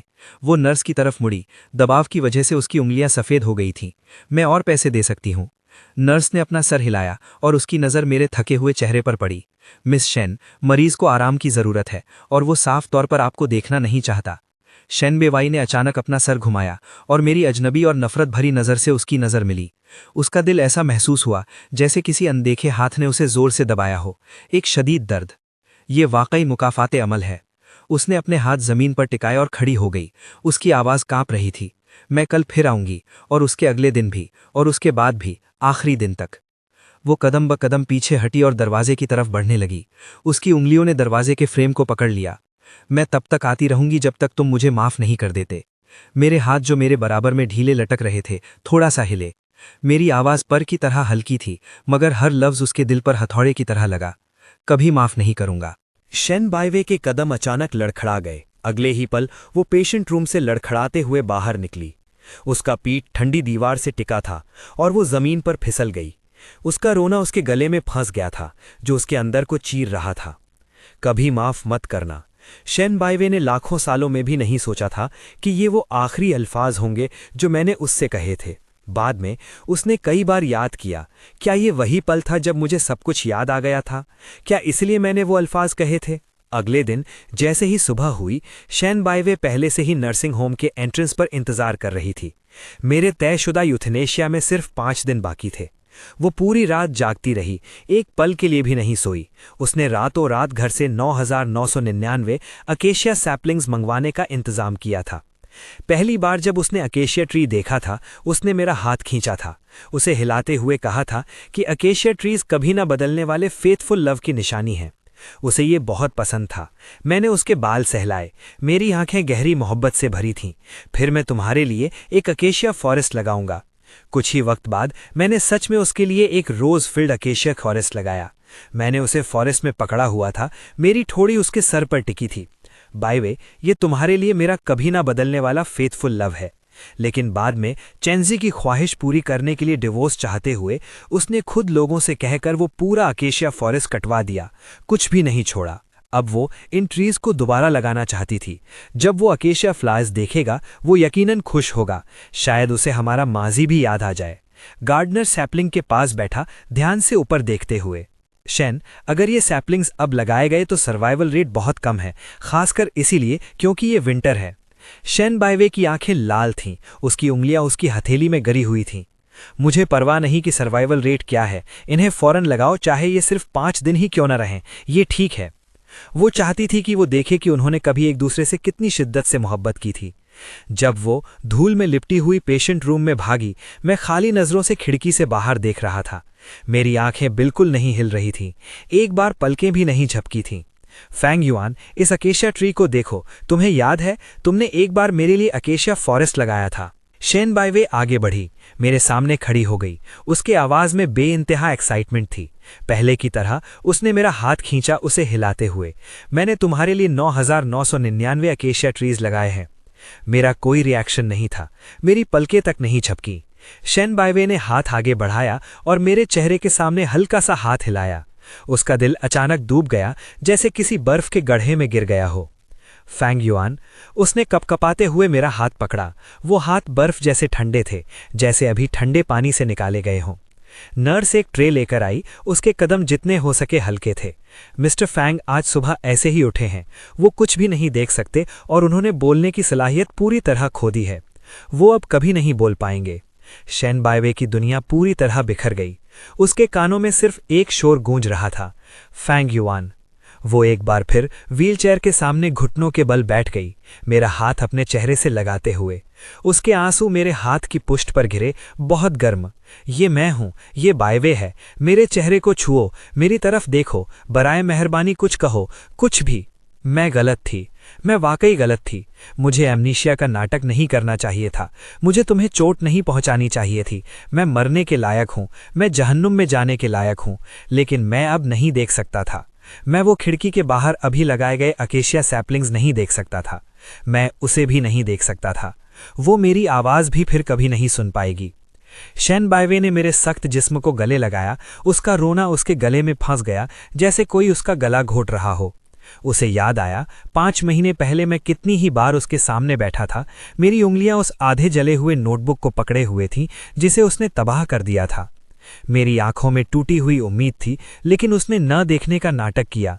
उसने कुछ भी याद न होने का नाटक किया। एक एक करके उसने मुझे बेरहमी से खुद से दूर किया। उसने मेरे सामने ही नोटबुक उठाया और उसे आग में फेंक दिया। अब रेट्रिब्यूशन आ चुका था। नर्सिंग होम से निकलकर शेन बाइवे दीवानों की तरह अपने होटल के कमरे में भागी। उसने हमारा पूरा माजी एक नोटबुक में लिख डाला। एक एक डिटेल, डायलॉग की एक एक लाइन, उसके दिल की एक एक धड़कन, पेपर पर पेन की रगड़ने की आवाज। उसका दिल दुख रहा था, जैसे उसे धीरे धीरे टॉर्चर किया जा रहा हो। उसने तब मेरी मेमोरी नोटबुक क्यों जलाई थी? अगर उसने वो बेवकूफ़ी ना की होती तो शायद मैं उस नोटबुक के जरिए उसे याद रख पाता। जैसे उसने तब उन यादों को खुद जलाया था, अब वो उन्हें थोड़ा थोड़ा करके लिखेगी। फैंग युवान देख नहीं सकता था और बोल नहीं सकता था, पर वो ठीक था। वो उसे बार बार पढ़कर सुनाएगी। फैंग युवान, हम पहली बार कोने वाले कैफे में मिले थे। तुमने व्हाइट शर्ट पहनी थी और खिड़की के पास खामोशी से ऐसे बैठे थे जैसे जमीन पर गिरी हुई रोशनी की कोई किरण हो। हमने पहली बार उस बर्फीली रात को किस किया था। तुम्हारे होंठ बहुत नरम थे और उनमें ठंडी मिंट का एहसास था। जिस दिन तुमने मुझे प्रपोज किया था, तुम रोजेस के कारपेट पर एक घुटने के बल बैठे थे और हाथ में रिंग बॉक्स पकड़ा था। तुम्हारी आंखें चमक रही थीं जैसे सितारों से भरी हों। वो सारी रात लिखती रही। लिखते लिखते उसकी उंगलियों में दर्द होने लगा। देर तक जागने की वजह से उसकी आंखें लाल हो गई थीं, पर उसने रुकने की हिम्मत नहीं की। ज्यादा वक्त नहीं बचा था, सिर्फ 4 दिन और। अगले दिन शिन बाइवे एक मोटी डायरी पकड़े हुए पेशेंट रूम में भागी। उसकी शर्ट के कोने पर अभी भी आंसुओं के गीले निशान थे। फैन युवान, मैं आ गई हूं। वो मेरे पास बैठ गई और डायरी खोली। उसकी उंगलियों ने उन घने लिखे हुए लफ्जों को धीरे से छुआ। आज मैं तुम्हें हमारी कहानी सुनाऊंगी। हम पहली बार मिले थे। पर उसने सिर्फ 2 ही जुमले पढ़े थे जब उसने कुछ अजीब महसूस किया। मेरी आईब्रोज और ज्यादा सिकर गई थी। मेरा सर भी थोड़ा हिल रहा था। मेरे चेहरे पर दर्द के निशान थे, जैसे मैं किसी तरह का टॉर्चर सह रहा हूं। नर्स ने भागते हुए उसका हाथ पकड़ लिया। मिस, प्लीज रुक जाइए। शिन बाइवे ने अचानक ऊपर देखा। उसकी आंखें रैबिट की तरह लाल थीं। क्यों? मैं उसे हमारी कहानी सुना रही हूं। नर्स की आवाज में तरस था और उसने ठंडी आह भरी। आज सुबह टेस्ट से पता चला है कि पेशेंट को कॉग्निटिव इम्पेयरमेंट हो गया है। वो अब बिल्कुल नहीं समझ सकता कि दूसरे क्या कह रहे हैं। बात जारी रखने से उसे सिर्फ और ज्यादा तकलीफ होगी। वो 3 शब्द नहीं समझ सकता। एक तेज चाकू की तरह सीधा उसके दिल में लगे, जिसने उसे पूरी तरह तोड़ दिया। वो सब जो उसने इतने ध्यान से तैयार किया था, वो यादें जो उसने सारी रात लिखी थीं, मेरी नज़रों में सब बेकार कागज के टुकड़े थे। ना सिर्फ मैं उसे देख नहीं सकता था, बोल नहीं सकता था, बल्कि अब मैं उसकी बातें भी नहीं समझ सकता था। शिन बाइवे चेयर पर गिर गई। उसके हाथ से डायरी एक धमाके के साथ नीचे गिरी और उसके पन्ने फर्श पर बिखर गए। यादों से भरी वो लाइंस अब इतनी चुंधिया देने वाली थीं कि उसकी उन्हें सीधा देखने की हिम्मत नहीं हुई। फैंग युआन, उसने एक कपकपाता हाथ आगे बढ़ाया मेरा चेहरा छूने के लिए, पर उसके आंसू मोतियों की टूटी हुई लरी की तरह बिखरे हुए पन्नों पर गिर रहे थे, आंसुओं की लकीर को धुंधला करते हुए। ये दर्द, वो इसे सहने के बिल्कुल लायक थी। मेरे पास 3 दिन बचे थे और वो सिर्फ बेबस होकर देख सकती थी, कुछ भी करने के काबिल नहीं थी। शिन बाइवे ने गलती से नर्सिंग होम के केयरगिवर को ये कहते सुना कि उनके घर के पास एक स्नोई माउंटेन पर एक पुराना टेम्पल है। वहां का एक पीस टैलिस्मैन आखिरी स्टेज के पेशेंट्स को सुकून दे सकता है। उम्मीद की इस आखिरी किरण को पकड़े हुए उसने उसी दिन वापस घर की फ्लाइट बुक कर ली। मेडिसिन उसके फैंग युआन को नहीं बचा सकती थी। वो सिर्फ भगवान और बुद्धास से प्रार्थना कर सकती थी। जब तक फैंग युआन जिंदा रह सकता है, मैं खुशी से अपनी सारी फैमिली एसेट्स उसके बदले दे दूंगी, यहां तक कि अपनी जान भी। बर्फीली पहाड़ी का रास्ता खतरनाक और चलने में मुश्किल था। चुभती हुई ठंडी हवा उसके चेहरे को चाकू की तरह काट रही थी। बहुत दर्द हो रहा था। शिन बाइवे ने एक कदम उठाया, फिर सजदा किया। उसका माथा बर्फ की पतली तह से ढकी हुई पत्थर की सीढ़ियों से टकराया। जल्द ही खून निकलने लगा। खून बर्फ पर जम गया था, पर अगले सजदे से फिर निकलने लगा। पिघलते हुए बर्फ के पानी के साथ मिलकर वो उसके गालों से नीचे बहने लगा। उसके घुटने कब के सुन्न हो गए थे। सिर्फ हड्डियों तक गहरा दर्द बचा था। हर कदम चाकू की नोक पर चलने जैसा था। उसका मुंह बार बार मेरा नाम ले रहा था। उसकी आवाज हवा में बिखर रही थी। फैंग युआन, मेरा इंतजार करना, तुम्हें मेरा इंतजार करना होगा। उसने भगवान और बुद्धा से रहम की भीख मांगी कि उसे माफी का एक मौका मिले, ताकि वो मुझे एक बार फिर देख सके और कह सके कि वो शर्मिंदा है। जैसे शिनबाइवे शारीरिक दर्द का इस्तेमाल एक चमत्कार के लिए कर रही थीं, स्विट्जरलैंड के नर्सिंग होम में मेरी हालत और ज्यादा खराब हो गई। मेरी शेड्यूल्ड यूथेनेशिया में सिर्फ 3 दिन बचे थे। मेरे जिस्म के फंक्शंस पूरी तरह बिगड़ गए थे। मैं पूरी तरह बेहोश हो गया, वेजिटेटिव स्टेट में चला गया। सिर्फ वेंटिलेटर के जरिए जिंदा रखा जा सकता था। हेड नर्स ने वो एंट्रेस्टमेंट फॉर्म खोला जो मैंने एडमिशन के वक्त साइन किया था। उसकी उंगली उन ठंडी लिखी हुई लाइंस पर फिरी। फैंग युआन की आखिरी ख्वाहिश के मुताबिक जब वो जिंदा था, अगर वो वेजिटेबल बन जाता तो यूथेनेशिया वक्त से पहले कर दी जाएगी। ये आखिरी डिग्निटी थी जो मैंने अपने लिए बचाई थी। उसके पास खड़ी नर्स थोड़ा हिचकिचाई। उस एशियन औरत का क्या उसे बताने की जरूरत है? हेड नर्स ने अपना सर ना में हिलाया। वो मेरे रिकॉर्ड्स पलटती रही। उसी की आवाज बिना किसी रिपल के शांत थी। कोई जरूरत नहीं है, पेशेंट ने साफ कर दिया था। उसका कोई रिश्तेदार या दोस्त नहीं है। वो औरत भी उसका परिवार नहीं है। दूसरी तरफ शेन बाइवे आखिरकार माउंटेन टॉप पर पहुंच गई। उसका पूरा बदन खून से लथपथ था, तकरीबन फ्रोजन सॉलिड हो चुका था। यहां तक कि उसकी फिंगरटिप्स ने भी सारी सेंसेशन खो दी थी, मगर उसने अब भी उस पीस टैलिस्मन को कस के पकड़ा हुआ था जिसके लिए उसने दुआ की थी अपनी आधी जिंदगी उसके बदले देकर। उसकी आंखें उस ऑर्डियल से बच निकलने की खुशी से भरी थी। उसने 1 सेकंड की भी देरी करने की हिम्मत नहीं की। उसने फौरन वापसी की फ्लाइट बुक की, बेसते से उम्मीद करते हुए कि वो मेरे हाथ पर पीस टैलिस्मन पहना सकेगी। मगर जब वो मेरे नर्सिंग होम के कमरे में भागी हुई आई तो उसके सामने खाली कमरा था। खिड़की से धूप फर्श पर आ रही थी। मेरी सांस का एक ट्रेस तक बाकी नहीं था। फैंग युआन कहाँ है? फैंग युआन कहाँ गया? उसने वहां से गुजरती एक नर्स का बाजू पकड़ लिया। उसकी फिंगरटिप्स ने इतनी जोर से दबाया कि वो तकरीबन दूसरे शख्स की स्किन में धंस गई। उसकी आवाज कांप रही थी, अल्फाज नहीं निकल पा रहे थे। नर्स ने उसे देखा। उसका चेहरा सिंपथी से भरा था। उसने धीरे से उसके हाथ के पीछे थपथपाया। मिस्टर फैंग पास अवे हो चुके हैं। उनकी ख्वाहिश के मुताबिक हमने उन्हें क्रिमेट कर दिया है। उनकी एशेस फी में स्कैटर कर दी जाएंगी। शेन बाइवे का सर चकराने लगा। पूरी दुनिया घूम गई। उसके कानों में सिर्फ एक डेफनिंग रिंगिंग रह गई थी। वो अब और कुछ नहीं सुन पा रही थी। वो एक पागल औरत की तरह नर्सिंग होम से बाहर भागी, सी की तरफ, सी के पास क्लिफ साइड की तरफ। एक स्टाफ मेंबर रेलिंग के पास खड़ा था, धीरे धीरे हवा में वाइट पाउडर स्कैटर कर रहा था। नहीं! शेन बाइवे दिल तोड़ देने वाली चीख मारी। उसका पैर फिसला, वो लड़खड़ाई और आगे की तरफ झपटी। उसके फिंगरटिप्स तकरीबन उस वाइट पाउडर को छू ही गई थी। अचानक हवा का एक तेज झोंका चला। एशेस का आखिरी हिस्सा भी उड़ा ले गया। एक मुट्ठी भर बारीक वाइट पाउडर उसकी फिंगरटिप्स को छू कर निकल गया। एंडलेस ओशन की तरफ उड़ते हुए पल भर में बिना किसी ट्रेस के वैनिश हो गया। वो उसका फैंग युआन था, वो फैंग युआन जो उससे इतनी मोहब्बत करता था। उस पल में वक्त जैसे रुक सा गया। उसकी आंखों के सामने मेरी जेंटल स्माइल आई। सूट पहने ऑल्टार पर खड़े मेरी इमेज सामने आई। मेरी आंखें उसके रिफ्लेक्शन से भरी हुई थी। मेरे कंधे पर झुकी हुई उसकी इमेज सामने आई। जब मैंने उसे देखने के लिए अपना सर झुकाया तो मेरी आंखों में एक अनडाइंग अफेक्शन थी। आखिरी इमेज उसकी और चेंजी की वेडिंग कार पर रुक गई।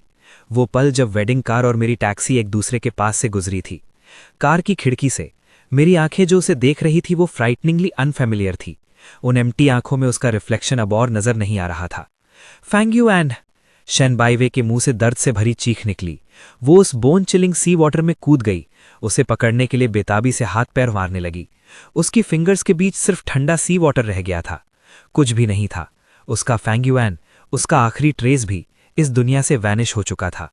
फैंग युआन, वापस आ जाओ, प्लीज वापस आ जाओ। उसके गले में अचानक एक मीठी मेटालिक टेस्ट महसूस हुआ। उसने एक गश के साथ मुंह भरकर ताज़ा खून थूक दिया। उसकी आंखों के सामने अंधेरा छा गया और वो पूरी तरह कॉन्शियसनेस खो बैठी। जब उसकी आंख खुली वो हॉस्पिटल में थी। उसका स्पेशल असिस्टेंट बेड के पास खड़ा था। उसकी आंखें रोने की वजह से लाल थी। शेट बाइवे ने कुछ नहीं कहा, वो बस खाली नजरों से सीलिंग को घूरती रही। उसकी आंखों की गहराइयों में कोई रोशनी नहीं थी, जैसे डिस्पेयर से भरा कोई स्टैग्नेंट पूल हो। फैंग युआन अब इस दुनिया में नहीं था। फैंग युआन मर चुका था, उसकी वजह से मर चुका था। शेन बाइवे वापस मुल्क आ गई, उस घर में जो कभी हमारा था।